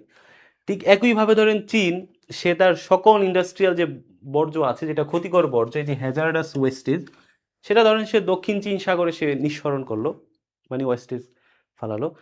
তো এইভাবে যদি তারা যদি এভাবে দক্ষিণ চীন সাগরে ফেলে, মার্কিন যুক্তরাষ্ট্র মনে করেন যে তার দুই পাশে, এক পাশে আটলান্টিক মহাসাগর, তার হচ্ছে পূর্ব পাশে, তার পশ্চিম পাশে হচ্ছে প্রশান্ত মহাসাগর, সে যদি তার ইন্ডাস্ট্রিয়াল যে ওয়েস্টেজগুলো আছে সেগুলো যদি সে সেখানে নিঃসরণ করে, তার মানে এগুলো তো দিন শেষে হচ্ছে আপনার গ্লোবাল সাউথের যে রাষ্ট্রগুলো আছে এগুলোতে কিন্তু এগুলো চলে আসতেছে। তার মানে হচ্ছে এক দেশের বর্জ্য নিঃসরণ, ক্ষতিকর বর্জ্য যেটা আসলে অন্য দেশে চলে যাওয়ার সম্ভাবনা আছে, আপনার বর্জ্য নিঃসরণের কারণে অন্য দেশের ক্ষতির সম্ভাবনা আছে, এগুলো আপনি কিভাবে নিষ্পত্তি করবেন, কিভাবে ম্যানেজমেন্ট করবেন, এই সব কিছু নিয়েই হচ্ছে বাসেল কনভেনশনটা হয়। তারা বললো যে এটা তো করা যাবে না, এটার একটা আইনি বাধ্যবাধকতা প্রণয়ন করতে হবে। আর এটি একটু মনে রাখবেন, এই যে এর আগে একটু বলতে ভুলে গিয়েছি যে আইপিসিসি যেটা আছে, আমরা বললাম যে তারা সরকারকে পরামর্শ দেয়, তারা কিন্তু সরকারকে বাধ্যবাধকতা করতে পারে না।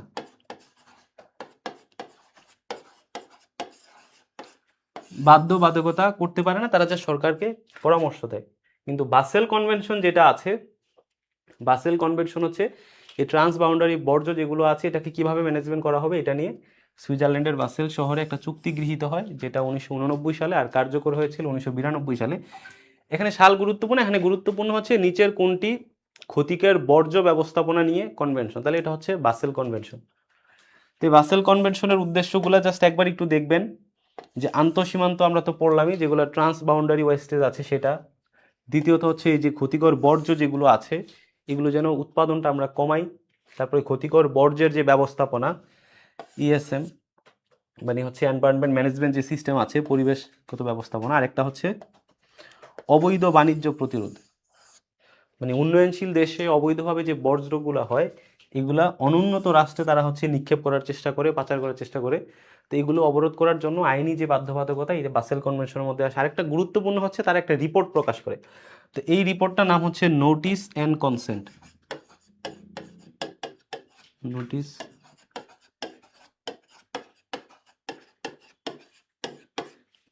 এই নোটিস অ্যান্ড কনসেন্ট এটা মানে হচ্ছে নোটিশ এবং সম্মতি, যেটা এটা হচ্ছে আপনার এক দেশ থেকে অন্য দেশে মানে বর্জ্য যদি আপনি পাঠাইতে চান তাহলে হচ্ছে ওই দেশের হচ্ছে আপনার অনুমতি বা সম্মতি লাগবে। মানে এটাকে বাধ্যতামূলক করা হয় নোটিস অ্যান্ড কনসেন্টের মাধ্যমে, মানে আপনি আরেকটা দেশকে জানাতে হবে এবং সে যদি সম্মতি দেয় তাহলে হচ্ছে আপনি বর্জ্য পাঠাইতে পারবেন। তাহলে বাসেল কনভেনশনটি একটু মনে রাখবেন, ক্ষতিকর বর্জ্য। তারপরে হচ্ছে ধরিত্রী সম্মেলন, এটা হচ্ছে এই যে ক্লাইমেট চেঞ্জ নিয়ে আমরা যত কিছু করব, এই ধরিত্রী সম্মেলনটা হচ্ছে আপনার সবচেয়ে বেশি গুরুত্বপূর্ণ। এখন যেটা হয় এই ধরিত্রী সম্মেলনের এক্সটেনশন হিসেবে কিন্তু আপনার বাংলাদেশ বিষয়াবলিতে যেই আজকের যে সাস্টেইনেবল ডেভেলপমেন্ট যে প্রোগ্রামগুলো হচ্ছে, এই টেকসই উন্নয়ন যে শব্দগুলা, তারপর হচ্ছে গ্রিন ইকোনমি বা সবুজ ইকোনমি যেগুলো আজকে এত বেশি প্রসারিত একটা আইডিয়া, এগুলো বাংলাদেশ বিষয়াবলিতে আসে, রচনাতে আসে, বা হচ্ছে এগুলো এই যে শব্দগুলো এগুলো কিন্তু আসলে এই ধরিত্রী যে সম্মেলন আছে সেখান থেকে আসে। তাহলে একটা আমরা পড়েছি এর আগে ধরিত্রী দিবস, যেটা 22শে এপ্রিল 1969-এর। আরেকটা হচ্ছে ধরিত্রী সম্মেলন। তাহলে এই ধরিত্রী সম্মেলনটা হচ্ছে এই জলবায়ু পরিবর্তনের কারণে আমাদের বিশ্ব যখন ক্ষতিকর মানে ক্ষতির দিকে যাচ্ছে, তখন বিশ্বের সবাই একত্রিত হইলো যে আসলে এই পৃথিবীটাকে কিভাবে এই জলবায়ু পরিবর্তনের নেতিবাচক প্রভাব থেকে রক্ষা করা যায়। তো এই জায়গা থেকে হচ্ছে এই ধরিত্রী সম্মেলন, যেটা সালটা মনে রাখবেন 1992 সালে, খুবই সিগনিফিক্যান্ট সাল। 1992 সালে এই ধরিত্রী সম্মেলনটা হয়। এটার অপর নামগুলো মনে রাখবেন, এটা হচ্ছে জাতিসংঘের পরিবেশ এবং উন্নয়ন বিষয়ক সম্মেলন। এক হচ্ছে জাতিসংঘের পরিবেশ এবং উন্নয়ন বিষয়ক সম্মেলন, দ্বিতীয়ত হচ্ছে এটাকে বলা হয় United nation conference on environment and development, মানে যে ইউএনসিইডি। তাহলে ইউনাইটেড নেশন কনভেনশন, ইউএনসি তো আপনি ইজিলি পারবেন, UNC united nation convention on, ED মানে কি এনভায়রনমেন্ট অ্যান্ড ডেভেলপমেন্ট। তাহলে এই যে এটার এতগুলো নাম, ধরিত্রী সম্মেলন, আর্থ সামিট, তারপর হচ্ছে জাতিসংঘের পরিবেশ এবং উন্নয়ন সম্মেলন, তারপর হচ্ছে ইউএনসিইডি, এই সম্মেলনটার কত সালে? 1992 সালে। এটা যেটা হয়েছিল আপনার ব্রাজিল যে আছে, ব্রাজিলে হচ্ছে রিও ডি জেনেরি যে শহরটা আছে, এই ব্রাজিলের রিও ডি জেনেরিওতে এই সম্মেলনটা হয়। তো যে কারণে এই ধরিত্রী সম্মেলনের আরেকটা নাম হচ্ছে আপনার রিও সম্মেলন।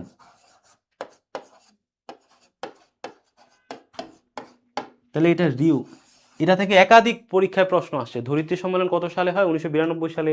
ধরিত্রী বা রিও সম্মেলন কত সালে হয়? 1992 সালে।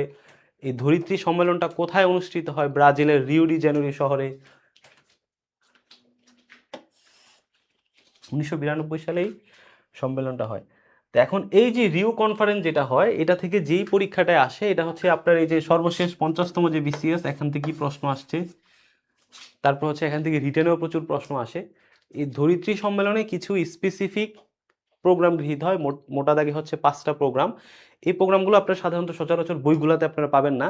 তো যে কারণে আমরা এখানে এমনভাবে এটা পড়ার চেষ্টা করবো, এখান থেকে যদি রিটেনেও পরীক্ষা আসে আপনি যেন পারেন, রিটেন বেসড থেকেও যদি এখানে প্রিলিমিনারিতে প্রশ্ন দিয়ে দেয় তাও যেন আপনি পারেন। তাহলে এই যে 1992 সালে আমাদের ধরিত্রীকে, পৃথিবীটাকে রক্ষা করার জন্য যে একটা সামিট হলো, এই সামিটে কি কি সিদ্ধান্ত গৃহীত হলো? প্রথম সিদ্ধান্ত গৃহীত হলো যে এই যে পরিবেশ রিলেটেড যত কিছু আছে সবগুলোকে একটা কাঠামোয় নিয়ে আসা, পরিবেশ রিলেটেড, জলবায়ু রিলেটেড একটা কাঠামো বা একটা সনদ তৈরি করা। আমরা জানি যে জাতিসংঘ যখন প্রতিষ্ঠা হয়, জাতিসংঘের তো একটা সনদ আছে, প্রত্যেকটা সংগঠনিতে একটা, আমাদের যে সার্ক আছে, সার্কের একটা সনদ আছে, আসিয়ানের একটা সনদ আছে। ঠিক একইভাবে পরিবেশ রিলেটেড দিক নির্দেশনা বা জাতিসংঘের অধীনে একটা ফ্রেমওয়ার্ক বা একটা সনদ করা হয়, যেটার ইংরেজিতে নাম হচ্ছে United nation framework convention on climate change. এটা কিন্তু খুবই গুরুত্বপূর্ণ, এটা মনে রাখবেন, ইউএনএফসিসিসি। তাহলে United nation framework convention on climate change, তাহলে ইউএনএফসিসিসি যেটা ইউনাইটেড নেশন ফ্রেমওয়ার্ক মানে একটা সনদ করা হয় এই পরিবেশ নিয়ে। 1992 সালে রিউ সম্মেলনে এটা গৃহীত হয়, এটা হচ্ছে 1994 সালে কার্যকর হয়। তাহলে এই যে আমরা পড়লাম যে এটা হচ্ছে 1994 সালে কার্যকর হয়, আর ধরিত্রী সম্মেলন হয় 1992 সালে, মানে 2 বছর পরে কার্যকর হয়। এখন এটার সদর দপ্তর হচ্ছে আপনার জার্মানির বন শহর। এই জায়গা থেকে 50তম বিসিএসে 2টা প্রশ্ন আসছে, যে ইউএনএফসিসি এটা হচ্ছে জার্মানির বন যে শহরটা আছে, এই বন শহরে হচ্ছে এটার সদর দপ্তর। তাহলে ইউএনএফসিসি যেটা, এটার অধীনেই কিন্তু আপনার ওই যে কপ সম্মেলন হয় না, কনফারেন্স অফ দি পার্টিস, সর্বশেষ ব্রাজিলের বেলেমে যে 30তম কপ সম্মেলন হয়েছে, এই কপ সম্মেলনটা কিন্তু নেওয়া হয় এই ইউএনএফসিসি এটার অধীনে। তাহলে কপ সম্মেলন কে নেয়? ইউএনএফসিসি। এটা কোত্থেকে আসে? এটা হচ্ছে রিউ সম্মেলন থেকে আসে। তাহলে এই যে রিউ সম্মেলন থেকেই ইউএনএফসিসি গৃহীত হয়, এটার অধীনে আবার কপ সম্মেলন হয়, এটা আমরা একটু পরেই পড়বো। তাহলে এটা হচ্ছে প্রথম উদ্যোগ আমরা দেখলাম। দ্বিতীয় উদ্যোগ হচ্ছে কমন বাট ডিফারেন্সিয়েটেড রেসপন্সিবিলিটিস, বা হচ্ছে সিবিডিআর। এটা হচ্ছে 50তম বিসিএস এর যে প্রিলিমিনারি যারা পড়েছিল তাদেরকে যখন এটা পড়াইতে গিয়েছিলাম, তখন আমি বলছিলাম যে এটা হচ্ছে আপনাদের রিটেনের কনসেপচুয়ালে আসবে, তাও আপনারা একটু জেনে রাখেন। তখন হচ্ছে ইনস্ট্যান্ট এক ভাই প্রশ্ন করছিল যে ভাই আমাদের তো সময় খুবই কম, 2 মাস সময়, আমাদেরকে যেটা করেন রিটেন পড়া যেগুলো আছে এগুলো আপাতত আপনি বাদ দিয়ে দেন, প্রিলিভেজডি একটু দ্রুত করে পড়ান। তো দেখা গিয়েছে আপনার এই যে 50তম বিসিএস এ পিলিতে কিন্তু এটা থেকেই প্রশ্ন আসছে, এই যে সিবিডিআর, কমন বা ডিফারেন্সিয়েটেড রেসপন্সিবিলিটি, এটা একটা বৈশ্বিক উদ্যোগ। এই উদ্যোগটা কোথায় নেওয়া হয়? যে রিও সম্মেলন বা আর্থ সামিট যেটা হয়েছে 1992 সালে, যে রিও সম্মেলন বা আর্থ সামিট, সেখানে আরেকটা দ্বিতীয় উদ্যোগ হচ্ছে এটা সিবিডিআর। তাহলে সিবিডিআর এর পুনরূপটা কি? কমন বা ডিফারেন্সিয়েটেড রেসপন্সিবিলিটিস। এটা আপনার কনসেপচুয়ালও রিটেনে আসতে পারে, কমন বা ডিফারেন্সিয়েটেড রেসপন্সিবিলিটি ধারণাটি ব্যাখ্যা করুন। তো এই জিনিসটা হচ্ছে আপনার রিও সম্মেলনে হচ্ছে 7টা প্রিন্সিপল ছিল, ওখানে নীতিমালা গৃহীত হয় ওই সনদের অধীনে। ওই 7টা প্রিন্সিপলের মধ্যে একটা ছিল এই কমন বা ডিফারেন্সিয়েটেড রেসপন্সিবিলিটি। এই জিনিসটা হচ্ছে এই যে জলবায়ু পরিবর্তন হচ্ছে, এটা তো আসলে একটা বৈশ্বিক গ্লোবাল কমন। তাহলে গ্লোবাল কমন মানে যেই সমস্যাগুলো আপনার ট্রান্স বাউন্ডারি, মানে আপনার বর্ডারের মধ্যেই সীমাবদ্ধ থাকে না। বাংলাদেশের যেমন জলবায়ু সমস্যা আছে, ভারতেরও আছে, যুক্তরাষ্ট্রেরও আছে, প্রত্যেকটা রাষ্ট্রের আছে। তাহলে ক্লাইমেট এটা একটা গ্লোবাল ফিনোমিনন, এটা একটা গ্লোবাল প্রবলেম। তো যে কারণে এগুলাকে বলা হয় গ্লোবাল কমনস। এটা রিটেনের জন্য আমরা বিস্তারিত পড়ব। তাহলে গ্লোবাল কমনস যেমন হচ্ছে আমাদের আবহাওয়া, এটা একটা গ্লোবাল কমনস। ধরেন সাগর, এটা একটা গ্লোবাল কমনস। তারপর ধরেন এই যে জলবায়ু, এটা একটা গ্লোবাল কমনস। তো এই যে গ্লোবাল কমনস, এটাতে হচ্ছে জলবায়ু মোকাবেলা, যেহেতু এটা গ্লোবাল কমনস, এটা একটা বৈশ্বিক সম্পদ, এটা তো একটা রাষ্ট্র একা মোকাবেলা করতে পারে না, এটাকে বাংলাদেশকেও মোকাবেলা করতে হবে, যুক্তরাষ্ট্রকেও এটার ক্ষেত্রে হচ্ছে আপনার দায়িত্বশীল ভূমিকা পালন করতে হবে, চীনকেও দায়িত্বশীল ভূমিকা পালন করতে হবে, রাশিয়াকেও দায়িত্বশীল ভূমিকা পালন করতে হবে। তার মানে এই যে কমন যে শব্দটা আছে, কমন মানে হচ্ছে জলবায়ু যে মোকাবেলাটা আমরা করব, এটা দায়িত্ব সবারই আছে, সবার কমন দায়িত্ব। বাট সে বলে দিয়েছে আমাদের সবারই দায়িত্ব আছে, ঠিক আছে, কিন্তু ডিফারেন্সিয়েটেড রেসপন্সিবিলিটিস। কিছু দেশ আছে যাদের আবার এই দায়িত্বটা একটু ডিফারেন্ট। কিভাবে ডিফারেন্ট? যেমন হচ্ছে বাংলাদেশ, সে জলবায়ু মোকাবেলা করার জন্য আমরা দেখেছি যে বিগত সরকারও বিভিন্ন প্ল্যান নিয়েছে।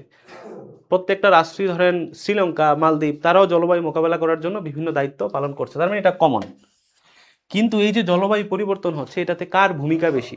বাংলাদেশের যতটুকু না ভূমিকা এই জলবায়ু পরিবর্তনে, মার্কিন যুক্তরাষ্ট্র এবং চীন মিলে তাদের কার্বন নিঃসরণের কারণে, তাদের ইন্ডাস্ট্রিয়াল যে ওয়েস্টেজ আছে সেটা নিঃসরণের কারণেই তো আজকে জলবায়ুর এই অবস্থা।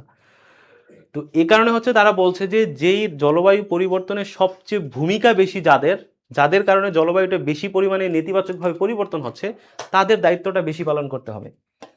তাহলে ডিফারেন্সিয়েটেড রেসপন্সিবিলিটিস মানে হচ্ছে কিছু রাষ্ট্র যাদের কারণেই আজকের জলবায়ুর এই অবস্থা তাদেরকে দায়িত্বটা বেশি পালন করতে হবে। কেন বেশি পালন করতে হবে এটা আমরা একটু পরেই পড়বো।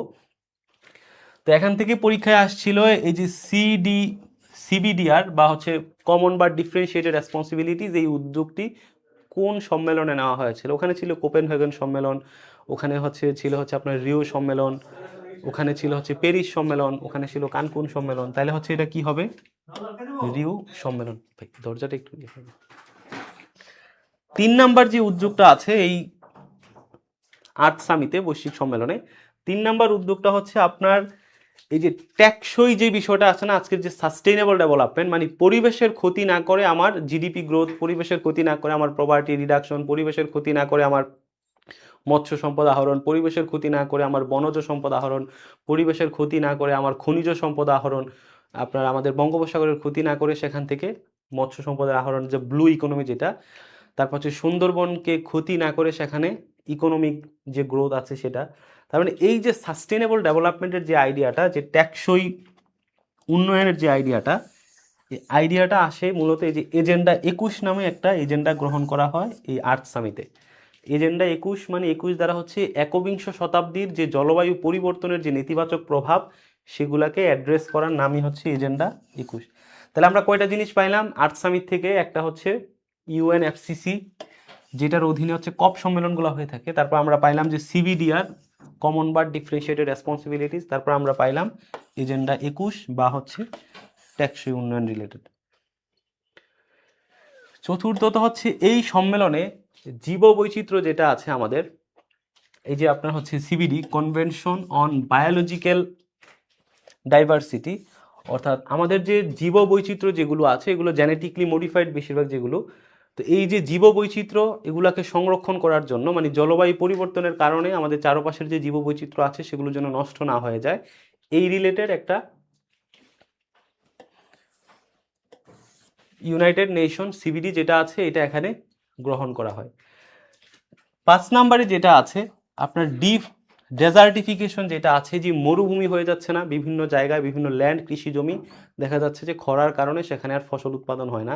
তারপর বিশেষ করে আফ্রিকার যে রাষ্ট্রগুলো আছে সেখানে যে ডেজার্টিফিকেশন বা যে মরুকীকরণ হচ্ছে, তারপর মধ্যপ্রাচ্যের যে রাষ্ট্রগুলো, তো এই মরুকীকরণের কারণে দেখা যাচ্ছে বিশ্বের প্রায় 1 কোটির মতো মানুষ, 1 crore মানুষ তারা ক্ষতিগ্রস্ত হচ্ছে। জলবায়ু পরিবর্তনের কারণেই তো দেখা যাচ্ছে বৃষ্টি হচ্ছে না নিয়মিত, তো যে কারণে মরুকরণটা বেশি বাড়ছে, ডেজার্টিফিকেশনটা বাড়ছে। তো যে কারণে এটাকে কিভাবে মোকাবেলা আপনি করবেন, এই মোকাবেলা করার জন্য যে UNCCD, united nation convention to combat desertification, এটাও গ্রহণ করে। যদি পরবর্তীতে কোনো পরীক্ষায় আসে ইউএনসিসিডি এই পদক্ষেপটি কোন সম্মেলনে গৃহীত হয়, তাহলে ওই যে আর্থ সামিট অথবা রিও সামিট, একই তো, আর্থ সামিটের অপর নামই তো রিও সামিট, ইউএনসিসিডি। তাহলে এই 5টা জিনিস একটু মনে রাখবেন। তারপর এই যে 92 সালে যে আর্থ সামিটটা হলো, এটা খুবই গুরুত্বপূর্ণ কিন্তু এই টপিকটা। এখান থেকে একাধিক প্রশ্ন, আমরা বললাম যে 50তম বিসিএসি, এখান থেকে 2টা প্রশ্ন আসছে। আপনি 47-এর রিটেন পরীক্ষা দেখেন, কনসেপচুয়ালে একটা প্রশ্ন আসছে, ইম্পিরিক্যালে আসছে, তারপর প্রবলেম সলভিং এর যে 15 মার্কস ওইটাও জলবায়ু থেকে আসছে। এখন রিও সম্মেলন আমরা দেখলাম আর্থ সামিট 1992 সালে হলো। তো এই যে 92 সালে আমরা দেখলাম যে গুরুত্বপূর্ণ 5টা সিদ্ধান্ত গৃহীত হলো। তো এই যে গুরুত্বপূর্ণ সিদ্ধান্তগুলো পৃথিবীকে, ধরিত্রীকে জলবায়ুর প্রভাব থেকে রক্ষা করার জন্য নেওয়া হলো, এগুলো একটা ইভালুয়েশন দরকার আছে যে আসলে কতটুকু আমরা করতে পারলাম আর কতটুকু আমাদের গ্যাপ আছে। তো 10 বছর পরে গিয়ে একটা ইভালুয়েশন হয়। তো যে কারণে এটার নাম রিও 10 সামিট, রিও +10। তাহলে 1992 সালে রিও সামিট হয়েছে, এটার 10 বছর পরে কত হয়? 2002 সাল। তাহলে এই যে 2002 সালে গিয়ে রিও সামিটের একটা ইভালুয়েশন হবে, অ্যাসেসমেন্ট হবে কি কি করা হয়েছে। তো এই সামিটটা হয়েছিল রিও সামিট, আমরা দেখেছিলাম যে রিও ডি জেনেরি ব্রাজিলের শহরে হয়েছিল। আর রিও +10 10 বছর পর ইভালুয়েশনটা হয়েছিল আমাদের দক্ষিণ আফ্রিকার যে জোহান্সবার্গ যে শহরটা আছে, জোহান্সবার্গ শহরে। এটা থেকে আপনাদের নৈতিকতা ও সুশাসন যে বিষয়টা আছে ওখানে একটা প্রশ্ন আসে যে জোহান্সবার্গ সামিট এটা কি সম্পর্কিত। তাহলে জোহান্সবার্গ যে সামিটটা আছে, এটা নৈতিকতায় প্রশ্ন আসছে, এটা হচ্ছে আমাদের টেকসই উন্নয়ন সম্পর্কিত। তো এই যে রিউ+10 জোহান্সবার্গ যে সম্মেলনটা হয়েছিল, ওখানে ইভ্যালুয়েশন করলো, করার পর তারা বলল যে আমরা এবার হচ্ছে টেকসই যে ডেভেলপমেন্ট আছে, টেকসই উন্নয়ন যেটা আছে, এটার উপর এখন বেশি ফোকাস দেওয়া দরকার। তো যে কারণে এই যে 2002 সালে রিউ+10-এ টেকসই উন্নয়নকে হচ্ছে মূল ফোকাসে রেখে জলবায়ু পরিবর্তনের যেই মোকাবেলা সেটাতে গুরুত্ব দেওয়া হয়। তো যে কারণে হচ্ছে যদি পরীক্ষা আসে যে জোহান্সবার্গ সম্মেলন কি সম্পর্কিত, সেটা হচ্ছে টেকসই উন্নয়ন সম্পর্কিত। এটার অপর নাম কি? রিউ+10 সম্মেলন। তাহলে এই যে 2002 সাল গেল, তার 10 বছর পরে গিয়ে আবার আরেকটা অ্যাসেসমেন্ট করবে, অর্থাৎ এই 92 সালের পরে 10 বছর পরে গিয়ে আমরা দেখলাম রিউ+10 2002 সালে, তার আরও 10 বছর মানে 20 বছর পরে গিয়ে 2012 সালে আরেকটা সম্মেলন হলো, যেটার নাম হচ্ছে রিউ+20 সম্মেলন। তো এই যে রিউ+20 সম্মেলন যেটা, এটা আবার কোথায় হলো? ওই ব্রাজিলের রিও ডি জেনেরিও শহরেতে। তার মানে প্রথমটা রিও ডি জেনেরিওতে হয়েছিল, দ্বিতীয়টা জোহান্সবার্গে হইলো 10 বছর পরে, তারপরে আর 10 বছর মানে 20 বছর পরেই আবার পুনরায় রিও ডি জেনেরিওতে সম্মেলন বসলো। তাহলে এই যে 20 বছর পরে যে সম্মেলনটা হইলো, ওই সম্মেলনটাকে আমরা বলি যে এটাকে রিউ+20 বলা হয়। তো এখন এই সম্মেলনে কি গ্রহণ করা হয়? এই সম্মেলনে হচ্ছে আমাদের আগের সম্মেলনে সাস্টেইনেবল ডেভেলপমেন্ট বা টেকসই, আর এটাতে হচ্ছে গ্রিন ইকোনমিকে বেশি প্রায়োরিটি দেওয়া হয়।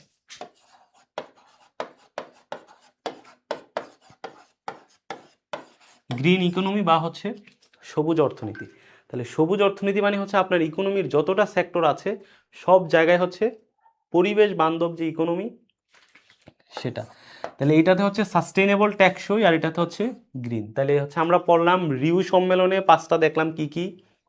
রিউ+10-এ আমরা দেখলাম সাস্টেইনেবল ডেভেলপমেন্ট বা টেকসই উন্নয়ন। রিউ+20 যেটা, সেখানে আমরা দেখলাম যে সবুজ ইকোনমি বা গ্রিন অর্থনীতি, সেটাকে মূল এজেন্ডা হিসেবে গ্রহণ করা হয়। তাহলে আমরা একটু এক নজরে এটা দেখবেন, এটা কিন্তু গুরুত্বপূর্ণ। তাহলে প্রথম ধরিত্রী সম্মেলন কবে? 1992 সালে। কোথায়? ব্রাজিলের রিও ডি জেনেরিও। অ্যাসেসমেন্ট হিসেবে 10 বছর পরে 2002 সালে কোথায় হইল? জোহান্সবার্গে। সেখানে মূল বিষয় কি ছিল? টেকসই বা সাস্টেইনেবল। তারপরে 20 বছর পরে 2012 সালে কোথায় হইলো? আবার রিও ডি জেনেরিওতে। সেখানে কি নিয়ে হইলো? গ্রিন ইকোনমি বা সবুজ অর্থনীতি।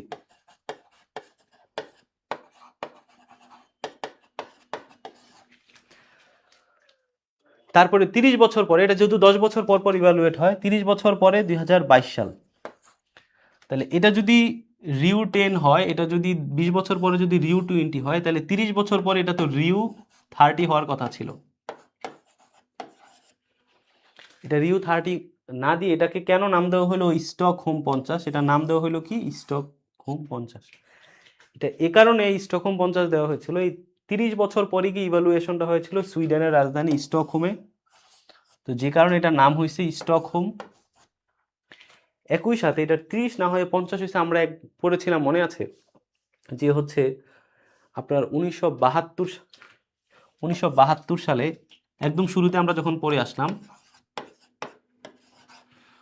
ওই যে ইউনাইটেড নেশন কনভেনশন অন যে হিউম্যান এনভায়রনমেন্ট, বিশ্বের প্রথম যে মানব পরিবেশ যে সম্মেলনটা হয়েছিল, মানব পরিবেশ সম্মেলনটা কিন্তু 72 সালে হয়েছিল। তাহলে এই যে 72 সাল থেকে যে 2022 সাল, তাহলে 72 থেকে 22 সাল মাঝখানে কত বছর? এই যে 50 বছর পূর্তিতে ওই যে পরিবেশ নিয়ে যে প্রথম যে সম্মেলন স্টকহোমে যেটা হয়েছিল মানব পরিবেশ সম্মেলন, ওই সম্মেলনের সাথে মিল রেখে এটা স্টকহোমে হয়। আর ওই 72 থেকে এই 22, যেহেতু 50 বছরের পার্থক্য, 50 বছরের পূর্তি, যে কারণে এটার নাম দেওয়া হয়েছিল স্টকহোম 50।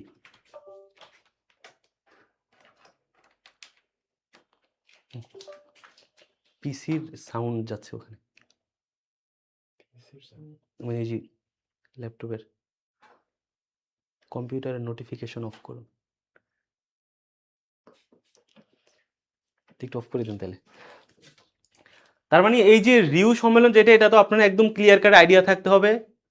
প্রথম রিউ সম্মেলনে হচ্ছে 5টা, তারপরে রিউ+10-এ সাস্টেনেবল ডেভেলপমেন্ট, রিউ+20 যেটা ওখানে হচ্ছে সবুজ গ্রিন ইকোনমি, তারপরে হচ্ছে রিউ যেটা হচ্ছে 2022 সালে, এটা হচ্ছে স্টকহোমে হয়েছিল স্টকহোম 50। স্টকহোম+50 কেন হয়েছিল? 1972 সালে প্রথম মানব পরিবেশ সম্মেলন হয়েছিল।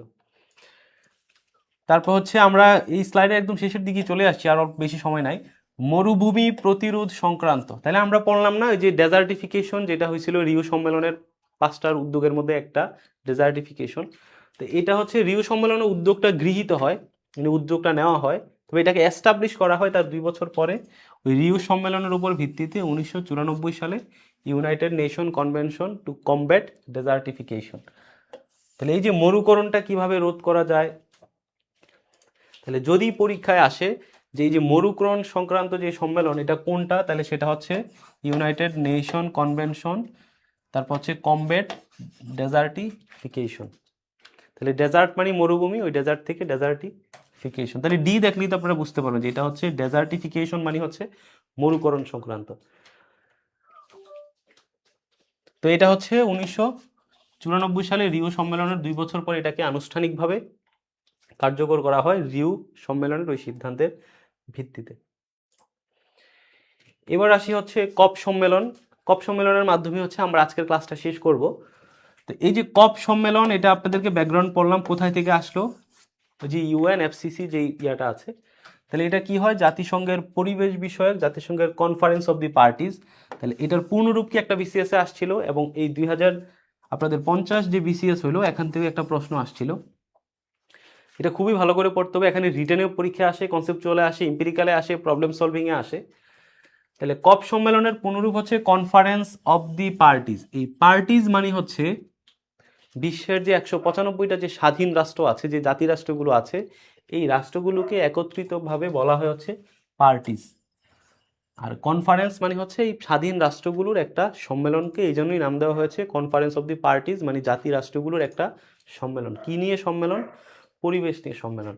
তাহলে এটা হচ্ছে এই কনফারেন্স অফ দি পার্টিজ বা কপ সম্মেলন যে প্রতি বছর আয়োজন হয়, এটা আয়োজন কে করে? United nation convention framework on climate change, এই যে ইউএনএফসিসি। এখন ইউএনএফসিসি সদর দপ্তর আমরা একটু আগে পড়লাম, এটা জার্মানির বন শহরে সদর দপ্তর আছে। তো এই কপ সম্মেলনটা শুরু হয় 1995 সাল থেকে। এটা হচ্ছে 50তম প্রিলিমিনারিতে আসছিল যে প্রথম কপ সম্মেলন কোথায় কবে অনুষ্ঠিত হয়। তাহলে এটা হচ্ছে 1995 সালে প্রথম কপ সম্মেলন হয়। তো এখন আমরা একটু দেখবো এই কপ সম্মেলনগুলোর মধ্যে আজ পর্যন্ত 30টা সম্মেলন হয়েছে। তাহলে সবগুলা কিছু সম্মেলন আছে খুবই সিগনিফিক্যান্ট, যেখানে কোনো বড় বড় উদ্যোগ গ্রহণ করা হয়েছিল। তো এই উদ্যোগ থেকেও একটা প্রশ্ন আসে, অর্থাৎ এই কপ থেকে 2টা প্রশ্ন আসছে, কপ থেকে 2টা প্রশ্ন আসছে 50। আমরা একটু দেখি যে প্রথম কপ সম্মেলন 1995 সালে, তাহলে এটা কোথায় হয়? প্রথম তো যেখানে তার সদর দপ্তর জার্মানিতে। তাহলে প্রথম কপ সম্মেলন হয় হচ্ছে 1995 সালে জার্মানের বার্লিনে। পরীক্ষায় বার্লিন অপশনটা ছিল না, যে প্রথম কপ সম্মেলন কোথায় অনুষ্ঠিত হয়, ওখানে বার্লিন না থেকে ওখানে বন শব্দটা ছিল, মানে সঠিক উত্তর ছিল না। বাট বনে যেহেতু হচ্ছে এই আপনার ইউএনএফসিসির সদর দপ্তর, যে কারণে উত্তর আসলে ওইটাই হবে। তো এখন জার্মানিতে 1995 সালে প্রথম কপ সম্মেলন হয়, এটা এই দুটুকুই মনে রাখবেন 1995 সালে।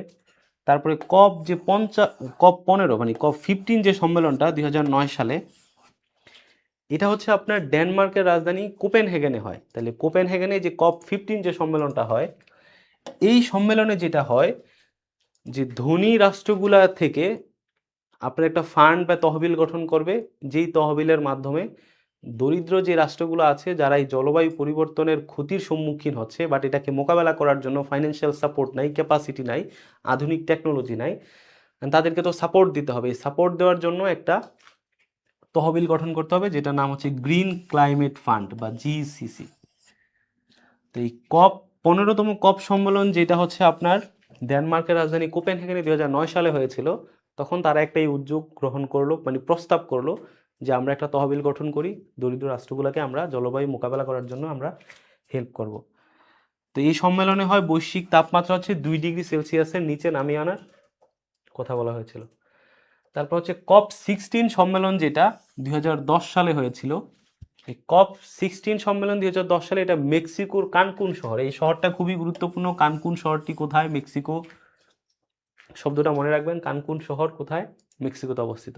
এই জায়গায় কপ 16 যে সম্মেলনটা হয়েছিল, এই জায়গায় যেটা হয়, আমরা এর আগেরটা দেখেছিলাম যে কপ 15-এ গ্রিন ক্লাইমেট ফান্ড গঠনের প্রস্তাব প্রস্তাব প্রপোজ দেওয়া হয়, বাট এটাকে হচ্ছে আনুষ্ঠানিকভাবে, এই যে সবুজ জলবায়ু তহবিল যেটা আনুষ্ঠানিকভাবে গঠিত হয় এই COP16, এই কানকুন যে সম্মেলনটা যেটা হয়েছিল এই কানকুন সম্মেলনের মাধ্যমে। যে কারণে এখানে 50তম বিসিএস পরীক্ষা আসছিল যে গ্রিন ক্লাইমেট ফান্ড যেটা আছে এটা কবে আনুষ্ঠানিকভাবে, এটা কবে গঠিত হয়। ওখানে অপশনে হচ্ছে আপনার ওই যে কানকুন শহরও ছিল, ওখানে অপশনে কোপেনহেগেন শহরও ছিল, ওখানে প্যারিস শব্দটাও ছিল। খুবই কনফিউজিং একটা প্রশ্ন, মানে আপনি কিন্তু দেখে আসলে আপনি আপনি পড়ে গেছেন কিন্তু আসলে এটা মনে রাখা একটু কঠিন। তো যে কারণে একটু ভালো করে পড়বেন। এই যে গ্রিন ক্লাইমেট যেটা এটা প্রস্তাব করা হয় COP15-এ কোপেনহেগেনে, আর এটা আনুষ্ঠানিকভাবে কার্যকর হয় বা গঠিত হয় হচ্ছে COP16 কানকুন শহরে। তো এই জায়গায় যেটা বলা হয়, এই যে এখন এই যে ফান্ড যে একটা গঠন করলো আপনার গ্রিন ক্লাইমেট ফান্ড, তাহলে এই যে গ্রিন ক্লাইমেট ফান্ডটা গঠন করলো এটার তো একটা কার্যালয় লাগবে। এই কার্যালয়টা হচ্ছে আপনার দক্ষিণ কোরিয়ার ইনচেনে। এটাও কিন্তু একটা পরীক্ষায় বিসিএসে আসছে যে গ্রিন ক্লাইমেট ফান্ড বা সবুজ জলবায়ু তহবিল এটার সদর দপ্তর কোথায়। এটা হচ্ছে দক্ষিণ কোরিয়ার ইনচন যে শহরটা আছে সেই শহরে। তারপর হচ্ছে COP21 সম্মেলন যেটা 2015 সালে হয়েছিল। এই COP21 এটা হচ্ছে আপনার ইউরোপে হয়েছিল, ইউরোপের ফ্রান্সের রাজধানী প্যারিসে। তো এটা যেহেতু প্যারিসে হয়েছিল যে কারণে এটার নাম হচ্ছে আপনার প্যারিস সম্মেলন।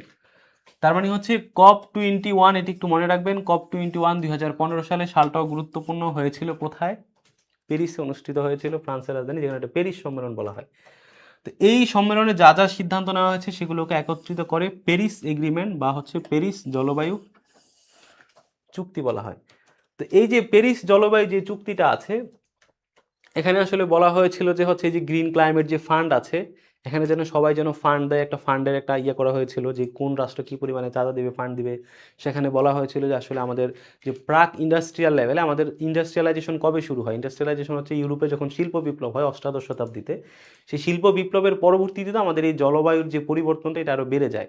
তো এই শিল্প বিপ্লবের পূর্বে আমাদের জলবায়ুটা যে অবস্থানে ছিল এখানে প্যারিস সম্মেলনে বলা হয়েছিল যে আমরা ওই প্রাক ইন্ডাস্ট্রিয়াল লেভেলের যেই পরিমাণে আমরা ছিলাম ওই জায়গাটাতে আমরা ব্যাক যাইতে পারি কিনা এসব নিয়ে একটা চুক্তি হয় যেটার নাম দেওয়া হয় আসলে প্যারিস জলবায়ু এগ্রিমেন্ট। তো এটা আসলে গুরুত্বপূর্ণ কি, এই জায়গাটা থেকে আসলে ওই যে ডোনাল্ড ট্রাম্প যখন ক্ষমতায় আসছিল তো এটা 2016 সালে 4 নভেম্বর কার্যকর হয়, কিন্তু এটা থেকে আমরা দেখি যে পরবর্তীতে ওই যে যুক্তরাষ্ট্র সহ তারা হচ্ছে এখান থেকে বের হয়ে যায়। এখন এই যে প্যারিস এগ্রিমেন্ট যেটা এটাতে একটা গুরুত্বপূর্ণ হচ্ছে আপনার এখানে ন্যাশনালি ডিটারমাইন্ড একটা কন্ট্রিবিউশন আছে, যে ন্যাশনালি ডিটারমাইন্ড কন্ট্রিবিউশন বা এনডিসি। এই এনডিসি যে উদ্যোগটা এটা গ্রহণ করা হয় হচ্ছে প্যারিস এগ্রিমেন্টে। তাহলে এটা একটু যদি আপনি ইংরেজিটা ভালো করে বুঝেন তাহলে এটা কিন্তু হচ্ছে আপনার কনসেপচুয়ালও আসতে পারে, রিটেন কনসেপচুয়ালও আসতে পারে এবং হচ্ছে প্রিলিমিনারিতেও আসতে পারে, যেহেতু এটার আগে একটা টার্ম ছিল কমন বা ডিফারেন্সিয়েটেড রেসপন্সিবিলিটি কোথায় গৃহীত হয়। তার মানে পরবর্তীতে হচ্ছে আপনার এই রিটেন বেসড এই জায়গাটা থেকেও প্রশ্ন আসতে পারে যে এনডিসি বা ন্যাশনালি ডিটারমাইন্ড কন্ট্রিবিউশনস এটা কোন সম্মেলনে গৃহীত হয়। তাহলে এটা হচ্ছে COP21 বা হচ্ছে প্যারিস সম্মেলনে অথবা প্যারিস এগ্রিমেন্টে এটা গৃহীত হয়, এটা একটু মনে রাখবেন। তাহলে এই জিনিসটার মানে হচ্ছে ন্যাশনালি ডিটারমাইন্ড কন্ট্রিবিউশন মানে প্রত্যেকটা রাষ্ট্র, মানে আপনার এই যে ইউএনএফসিসি যেটা আছে জাতিসংঘ বা কপ সম্মেলন সেখানে তো একটা নির্দিষ্ট নীতিমালা থাকে যে প্রত্যেকটা রাষ্ট্রের উচিত এই পরিমাণে কার্বন নিঃসরণ করা, তারপর হচ্ছে এই পরিমাণে ইন্ডাস্ট্রিয়ালাইজেশন করা। এটির পাশাপাশি প্রত্যেকটা রাষ্ট্র সে তার নিজের সক্ষমতা অনুযায়ী সে নিজেই ডিসাইড করবে যে প্রতি অর্থ বছরে বা প্রতি একটা নির্দিষ্ট সময়ে সে কি পরিমাণে কার্বন নিঃসরণ করবে, এটার একটা সে ডিটারমাইন সে নিজে করবে। অর্থাৎ এটা মূলত এটা দ্বারা বুঝিয়েছে যে জলবায়ু সম্মেলন এটা তো বৈশ্বিক একটা উদ্যোগের মাধ্যমে জলবায়ুটা মোকাবেলা করার চেষ্টা করা হয়, পাশাপাশি রাষ্ট্রগুলার নিজস্ব উদ্যোগে রাষ্ট্রীয়ভাবে জলবায়ু মোকাবেলা করার জন্য তারা রাষ্ট্রীয়ভাবে যে উদ্যোগগুলো নেবে এটা হচ্ছে এনডিসির অধীনে, অর্থাৎ ন্যাশনালি ডিটারমাইন্ড কন্ট্রিবিউশন। মানে আপনি দেশ হিসেবে আপনার দেশের মধ্যে আপনি কি কি কন্ট্রিবিউশন রাখবেন এই জলবায়ুটা মোকাবেলায় এটা নির্ধারণ করা আর কি, এটা দেশের উপর ছেড়ে দিয়েছে। তাহলে এটা যদি কনসেপচুয়ালে আসে তাও আপনি পারবেন। এবং এটা কোন সম্মেলনে নেওয়া হয়? COP21 প্যারিস সম্মেলন, যেটা হচ্ছে 2015 সালে হয়েছিল। তো এই যে প্যারিস চুক্তি যেটা এখানেও 2 ডিগ্রি সেলসিয়াসের নিচে চলে যাওয়ার কথা বলছে, তারপর হচ্ছে এটাতে হচ্ছে আপনার গ্রিন হাউস গ্যাস হচ্ছে আপনার নেট জিরোতে নামিয়ে আনার কথা বলা হয়েছিল, এরকম প্রতিশ্রুতি দিয়েছিল। আমরা দেখি যে 2025 সালে যুক্তরাষ্ট্র এই প্যারিস এগ্রিমেন্ট থেকে তারা হচ্ছে বের হয়ে যায়। তো এখন এই যে প্যারিস চুক্তি থেকে বের হয়ে গেল যুক্তরাষ্ট্র, এটাও একটা পরীক্ষায় আসছে যে নিচের কোন রাষ্ট্রটি প্যারিস এগ্রিমেন্ট থেকে সম্প্রতি বের হয়ে গিয়েছে। তো এখন আমরা মনে আছে যে কমন বাট ডিফারেন্সিয়েটেড রেসপন্সিবিলিটি একটা আইডিয়া পড়েছিলাম। কমন বাট ডিফারেন্সিয়েটেড যে রেসপন্সিবিলিটি, এই প্যারিস সম্মেলনে এগ্রিমেন্টে এসে যেটা করে ওই কমন বাট ডিফারেন্সিয়েটেড রেসপন্সিবিলিটি এটাকে আরো সম্প্রসারিত করা হয়, মানে আরো এক্সটেন্ড করা হয় আইডিয়াটাকে। এটার সাথে হচ্ছে আরসি শব্দটা যুক্ত করে। আরসি মানে হচ্ছে রেসপেক্টিভ কেপাবিলিটিস, মানে কমন বা ডিফারেন্সিয়েটেড রেসপন্সিবিলিটি আইডিয়াটাকে আরো এক্সটেন্ড করে হচ্ছে এই প্যারিস এগ্রিমেন্টে। তো এই যে রেসপন্সিভ কেপাবিলিটিস, এটা একটু আমরা একটু আবার পড়ি, একটু আপনাদেরকে এটা বুঝাইতে হবে।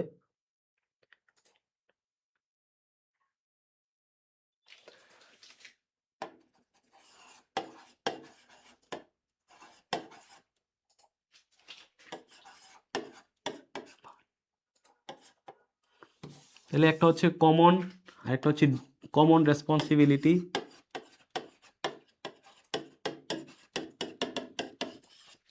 আর একটা হচ্ছে ডিফারেন্সিয়েটেড রেসপন্সিবিলিটি।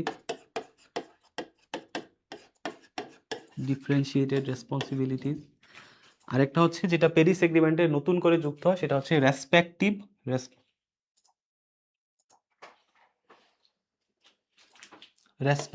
কেপাবিলিটিস।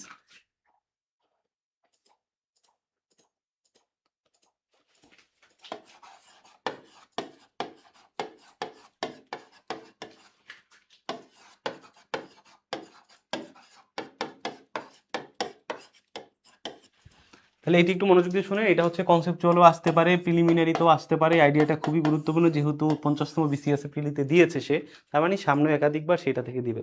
তাহলে কমন রেসপন্সিবিলিটি মানে হচ্ছে প্রত্যেকটা রাষ্ট্রের জলবায়ু মোকাবেলার দায়িত্ব সবারই সমান, কমন। তাহলে আমাদের সবগুলো রাষ্ট্রেরই দায়িত্ব হচ্ছে জলবায়ু মোকাবেলা করার জন্য ভূমিকা রাখা।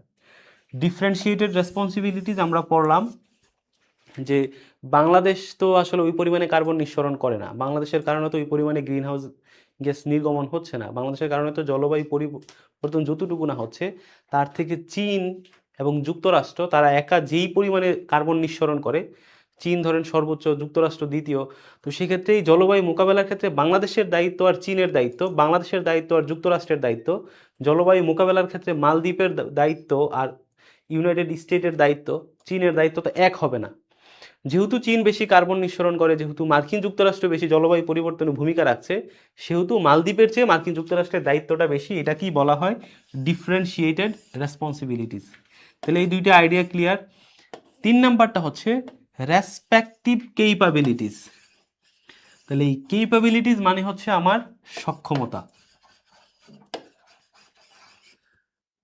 তাহলে সক্ষমতা মানে কি? আপনার যেই রাষ্ট্রের যতটুকু সক্ষমতা সেই সক্ষমতা অনুযায়ী। ধরেন আজকের জলবায়ু পরিবর্তন কেন হয়েছে? ইন্ডাস্ট্রিয়ালাইজেশনের কারণেই তো।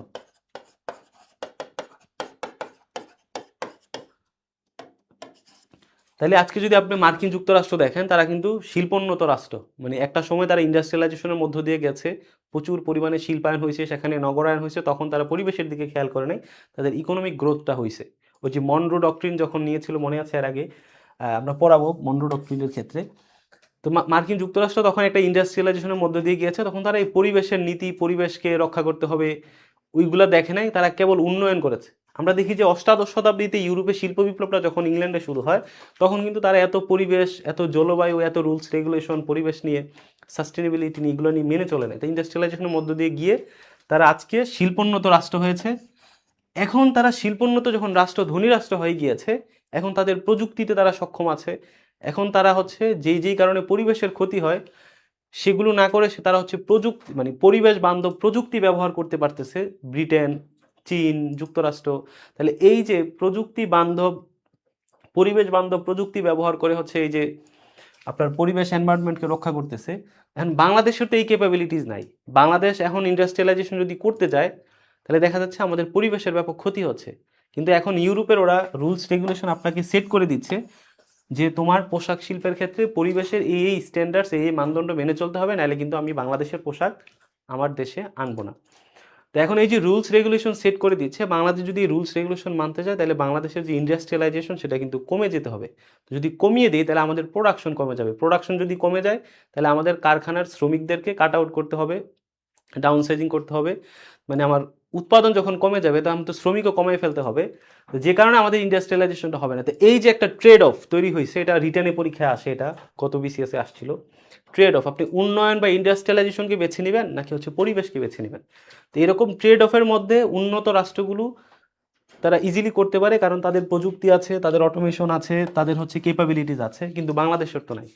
তো যে কারণে এখানে বলা হয়েছে রেসপেক্টিভ কেপাবিলিটিস, মানে যেই রাষ্ট্রগুলার এই সক্ষমতা আছে তাদের দায়িত্বটা হচ্ছে ভিন্ন এই কেপাবিলিটিসের উপর ভিত্তি করে। বাংলাদেশের কেপাবিলিটিস নাই, তাহলে বাংলাদেশের যতটুকু কেপাবিলিটিস আছে বাংলাদেশ পরিবেশ রক্ষায় অতটুকুই কাজ করবে।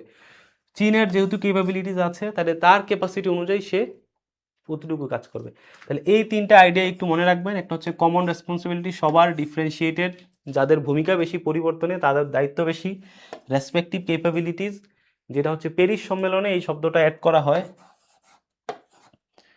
কমন বাট ডিফারেন্সিয়েটেড রেসপন্সিবিলিটিসের সাথে প্যারিস এগ্রিমেন্টে আইসা এটাকে আরও এক্সটেন্ড করে বাড়ানো হয়। যদি পরবর্তী কোনো পরীক্ষা আসে common but different responsibilities respective capabilities, এই ধারণাটি কোথায় গৃহীত হয়, তাহলে এটা হচ্ছে প্যারিস সম্মেলনে। তারপর হচ্ছে একদম সর্বশেষ আমরা চলে আসছি COP27, যে সম্মেলনটা হয়েছিল এটা হচ্ছে মিশরে, যে রিসেন্টলি হয়েছিল, শারম আল শেখ যে শহরটা আছে, যেখানে হচ্ছে ওই যে ট্রাম্পের শান্তি দফা ইসরায়েল নিয়ে হয়েছিল রিসেন্টলি কয়েকদিন আগে। তো এটা জাস্ট মনে রাখবেন, COP27 যেটা, ওখানে যেটা হয় ওইটা হচ্ছে লস অ্যান্ড ড্যামেজ নামে আরেকটা আলাদা ফান্ড করা হয়। মানে যে গরিব যে রাষ্ট্রগুলো আছে তারা তো ক্ষতিগ্রস্ত হয়েছে, তো এই ক্ষতিগ্রস্তের কারণে তাদের একটা লস অ্যান্ড ড্যামেজ ফান্ড করা হয়। এটা জাস্ট একটু মনে রাখবেন যে লস অ্যান্ড ড্যামেজ ফান্ড কোন সম্মেলনে গৃহীত হয়, মিশরের শারম আল শেখ শহরে যে সম্মেলনটা হয় সেটা। আর COP29 2024 সালে এটা আজারবাইজানের রাজধানী বাকুতে হয়েছিল, ওই জায়গাতে হচ্ছে যেটা করেছিল ক্লাইমেট ফাইন্যান্স অ্যাকশন ফান্ড। তো এই উদ্যোগগুলো একটু বিশেষ করে আপনি খাতায় নোট করবেন, নোট করে মনে রাখবেন যে কমন বাট ডিফারেন্সিয়েটেড রেসপন্সিবিলিটিস কোন সম্মেলনে, কমন বাট ডিফারেন্সিয়েটেড রেসপন্সিবিলিটিস, তারপর হচ্ছে রেসপেক্টিভ ক্যাপাবিলিটিস এইটা কোন সম্মেলনে, তারপর হচ্ছে গ্রিন ক্লাইমেট ফান্ড কোন সম্মেলনে, লস অ্যান্ড ড্যামেজ ফান্ড কোন সম্মেলনে, ক্লাইমেট ফাইন্যান্স অ্যাকশন ফান্ড কোন সম্মেলনে। তো এইগুলো একটু আলাদা আলাদা করে আপনি নোট করে খাতায় রাখবেন যেন হচ্ছে এগুলো মনে থাকে। তো এখন এই 24 সালের সম্মেলনটা দুইটা কারণে গুরুত্বপূর্ণ। COP93 এটা হচ্ছে এই যে ক্লাইমেট ফাইন্যান্স অ্যাকশন, আমরা একদম শেষ দিকে চলে আসছি, আর হয়তো বা 5-10 মিনিট সময় লাগবে, 5 মিনিট।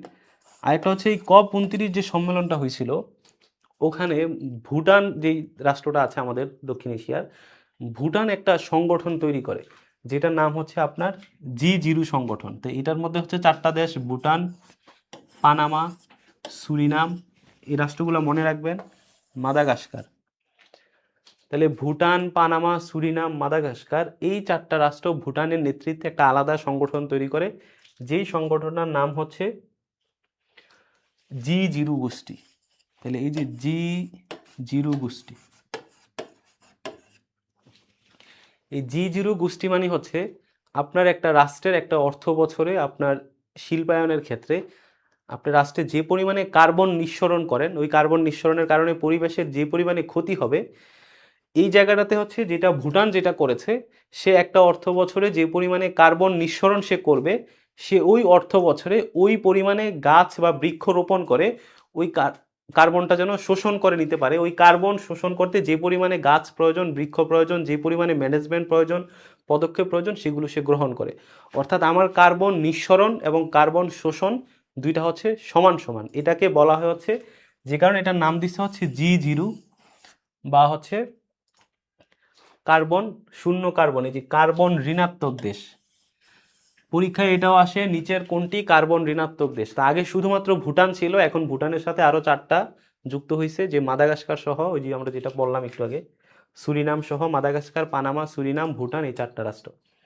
মানে এগুলো হচ্ছে যে পরিমাণে কার্বন নিঃসরণ করে ওই পরিমাণে হচ্ছে তারা কার্বন শোষণ করার মতো যে ম্যানেজমেন্ট ব্যবস্থাপনা রাষ্ট্রীয়ভাবে সেটা গ্রহণ করে, অর্থাৎ কার্বন নিঃসরণ আর শোষণ দুইটাকে সমান রাখার চেষ্টা করে, এটা কি বলা হয়, জি জুরি গোষ্ঠী। তো এই জায়গায় মেবি 46 বিসিএস একটা প্রশ্ন আসছিল, এই যে জি জুরি গোষ্ঠীটা এটা কোন সম্মেলনের পরে এটা গৃহীত, এটা আমরা মাত্রই পড়লাম যে এটা হচ্ছে COP 29 যে সম্মেলন 2024 সালটা আসছিল, যে কত সালে জি জুরি গোষ্ঠী গঠিত হয়।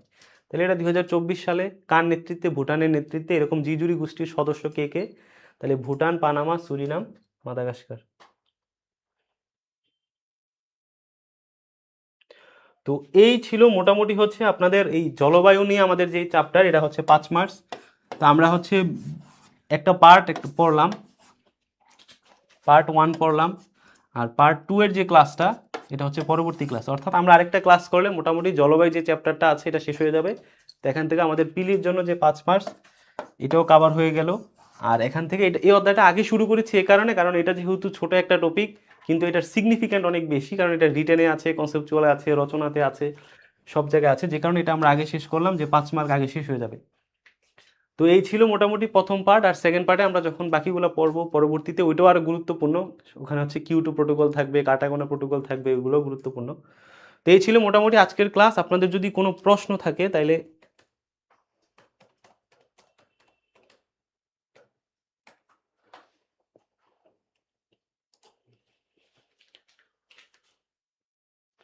আমরা দেখলাম যে এই যে গ্রিন ক্লাইমেট ফান্ড, তাহলে এখন হচ্ছে এটা, এই যে তো ফান্ড দেওয়া হবে, তাহলে গ্রিন ক্লাইমেট ফান্ড যে রাষ্ট্রগুলোকে ফান্ড দিবে, কোন রাষ্ট্রকে দিবে, কি পরিমাণে দিবে, এগুলোর যে ম্যানেজেরিয়াল যে কাজকর্ম, এটার জন্য একটা সদর দপ্তর লাগে, যে কারণে আমরা দেখলাম যে গ্রিন ক্লাইমেট ফান্ডের সদর দপ্তর হচ্ছে দক্ষিণ কোরিয়ার ইনচনে।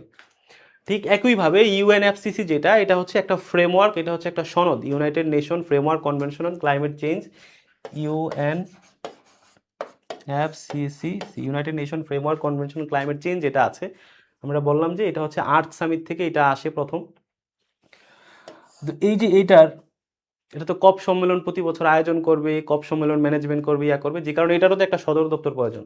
তো যে কারণে এটার সদর দপ্তর হচ্ছে জার্মানির বনে। তো যেহেতু এটা জার্মানির বনের সদর দপ্তর, এই কারণে আমরা বলছি যে প্রথম যে কপ সম্মেলনটা হয়েছিল জার্মানির বার্লিনে হয়েছিল 1995 সালে। এর জন্য প্রশ্ন করছিলেন যে এগুলার সদর দপ্তর কেন থাকবে। তাহলে দুইটার সদর দপ্তর মনে রাখবেন, ইউএনএফসিসির সদর দপ্তর বনে, আর গ্রিন ক্লাইমেট ফান্ড এটার সদর দপ্তর হচ্ছে দক্ষিণ কোরিয়ার ইনচিনে।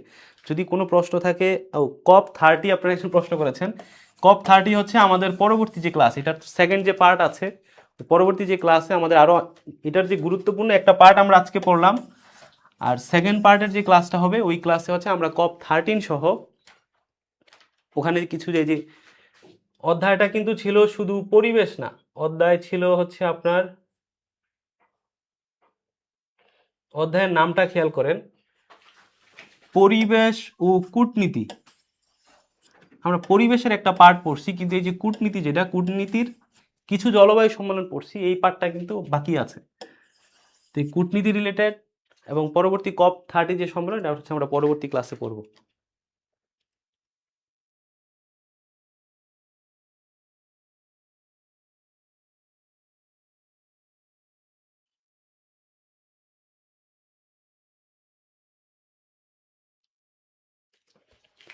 ইসমাইল ভাই একটু ইয়াটা করে দিয়ে যান তো, আনমিউট।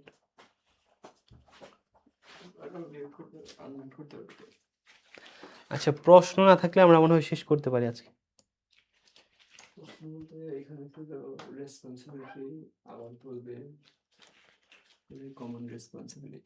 ও, কমন রেসপন্সিবিলিটি। আর ইউএনইপি এর সদর দপ্তর কেন কেনিয়াতে করা হলো? কনভেনশন আর চুক্তির মধ্যে পার্থক্য।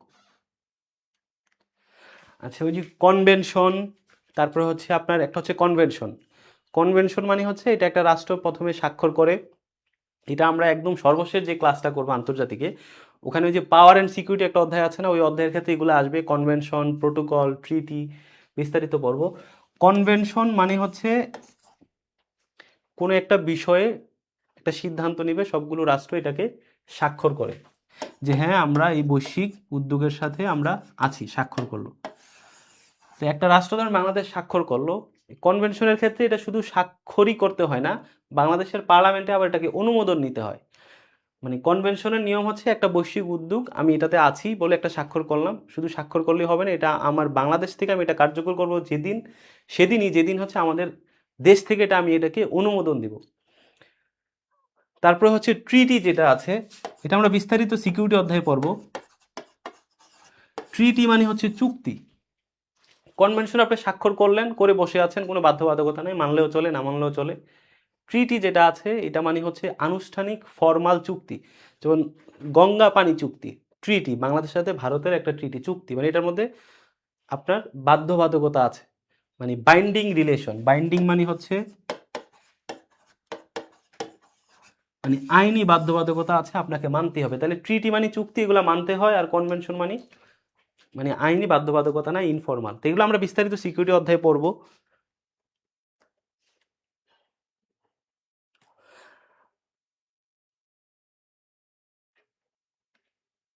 ও ধরিত্রী দিবসের ক্ষেত্রে ওইটা আমরা হচ্ছে বলছি যে ধরিত্রী দিবসের যে ব্যাকগ্রাউন্ড হচ্ছে ওই যে তেল নিঃসরণের যে ঘটনাটা, যেই ঘটনার পরিপ্রেক্ষিতে আসলে ধরিত্রী দিবসটা আসে। এটা হচ্ছে আমরা পড়লাম যে 1969 সালে যুক্তরাষ্ট্রের ক্যালিফোর্নিয়ার সান্তা বারবারাতে হচ্ছে এইরকম তেল এবং গ্যাসের যে হচ্ছে বিস্ফোরণ হয়েছিল পাইপলাইন থেকে, ওইটার কারণে আশেপাশের এরিয়া প্রায় 35 মাইলের মতো পরিবেশের অবক্ষয় হয়। যেটার পরিবর্তিতে তার পরের বছর 1970 সালে মার্কিন একজন সিনেটরের নেতৃত্বে পরিবেশ রিলেটেড একটা আন্দোলন হয় 1970 সালের 22শে এপ্রিল। ওই আন্দোলনের ওই তারিখটাকে সিগনিফিক্যান্ট করে রাখার জন্য, স্মরণীয় করে রাখার জন্য জাতিসংঘ 2009 সালে ওই তারিখটাকে বিশ্ব ধরিত্রী সম্মেলন হিসেবে স্বীকৃতি দেয়। তাহলে এটা একটু ক্লিয়ার থাকতে হবে, ওই 69-এর যে কাহিনী, ওইটা হচ্ছে ধরিত্রী সম্মেলনের যে ব্যাকগ্রাউন্ড যেটা ছিল, মানে তেল গ্যাস নিঃসরণে পরিবেশের যে ক্ষতি সেটা।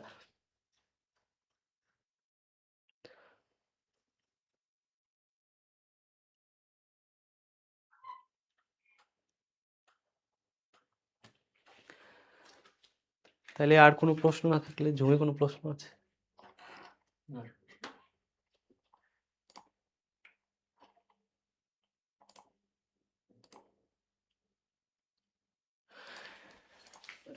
আচ্ছা, আর কমন বা ডিফারেন্সিয়েটেড রেসপন্সিবিলিটিস তো আমরা আবার পড়লাম। কমন বা ডিফারেন্সিয়েটেড রেসপন্সিবিলিটিস, তাহলে কমন মানে জলবায়ু পরিবর্তন। এটা তো একটা রাষ্ট্র শুধুমাত্র এই জলবায়ুটা মোকাবেলা করলে হবে না, এটা সব রাষ্ট্রের একসাথে এগিয়ে আসতে হবে। তো এই মানে হচ্ছে কমন, মানে হচ্ছে সব রাষ্ট্রেরই জলবায়ু মোকাবেলা করার জন্য দায়িত্বটা সমান, কমন মানে আমরা দায়িত্ব পালন করব জলবায়ু নিয়ে। আর ডিফারেন্সিয়েটেড আমরা বললাম এই জলবায়ু পরিবর্তনের ক্ষেত্রে বাংলাদেশের যে কন্ট্রিবিউশন আর চীনের যে কন্ট্রিবিউশন, এটা ডিফারেন্ট। কারণ চীন বিশ্বের সবচেয়ে বেশি কার্বন নিঃসরণ করে, তো তার কারণে জলবায়ুতে যেই পরিমাণে ইম্প্যাক্ট পড়ে, বাংলাদেশের কারণে তো জলবায়ুতে ওই পরিমাণে ইম্প্যাক্ট পড়ে না। তাহলে জলবায়ু দূষণের ক্ষেত্রে যেহেতু চীন বেশি ভূমিকা রাখতেছে, তো এই জলবায়ু দূষণটা মোকাবেলার ক্ষেত্রেও চীন বেশি ভূমিকা রাখবে। এটাই হচ্ছে ডিফারেন্সিয়েটেড রেসপন্সিবিলিটিস। আর পরবর্তীতে যেটা আসছে প্যারিস সম্মেলনে, কমন বা ডিফারেন্সিয়েটেড রেসপন্সিবিলিটির সাথে হচ্ছে রেসপেক্টিভ কেপাবিলিটি, যেটা এটা হচ্ছে এই জলবায়ু মোকাবেলা করার ক্ষেত্রে সক্ষমতা অনুযায়ী, ক্যাপাসিটি অনুযায়ী দায়িত্বটা পালন করবে। যার হচ্ছে পরিবেশ বান্ধব প্রযুক্তিতে অ্যাক্সেস আছে, যার হচ্ছে পার্সিজন এগ্রিকালচারে অ্যাক্সেস আছে, এগুলো আমরা বিস্তারিত ইয়াতে পড়ব বাংলাদেশ বিষয়গুলিতে। তো এটা হচ্ছে সক্ষমতা অনুযায়ী, রেসপেক্টিভ কেপাবিলিটি, যে কেপাবিলিটি সি তো আছে, এটা তো মনেই রাখতে পারবেন। আর ডিফারেন্সিয়েটেড তো মনে পড়তে ডিফারেন্সিয়েটেড সিতে কেপাবিলিটি সক্ষমতা অনুযায়ী। আরেকটা আমরা পড়ছিলাম ওই যে ন্যাশনালি ডিটারমাইন্ড, যেটা ন্যাশনালি ডিটারমাইন্ড কন্ট্রিবিউশন। তাহলে ন্যাশনালি কি, জাতিগতভাবে, মানে একটা রাষ্ট্র জলবায়ু পরিবর্তনের জন্য সেই যে নিজস্ব মেকানিজম নেয়, যে পলিসিগুলো গ্রহণ করে, সেগুলোই হচ্ছে ন্যাশনালি ডিটারমাইন্ড কন্ট্রিবিউশন। ঠিক আছে ভাই, শেষ করে দিন।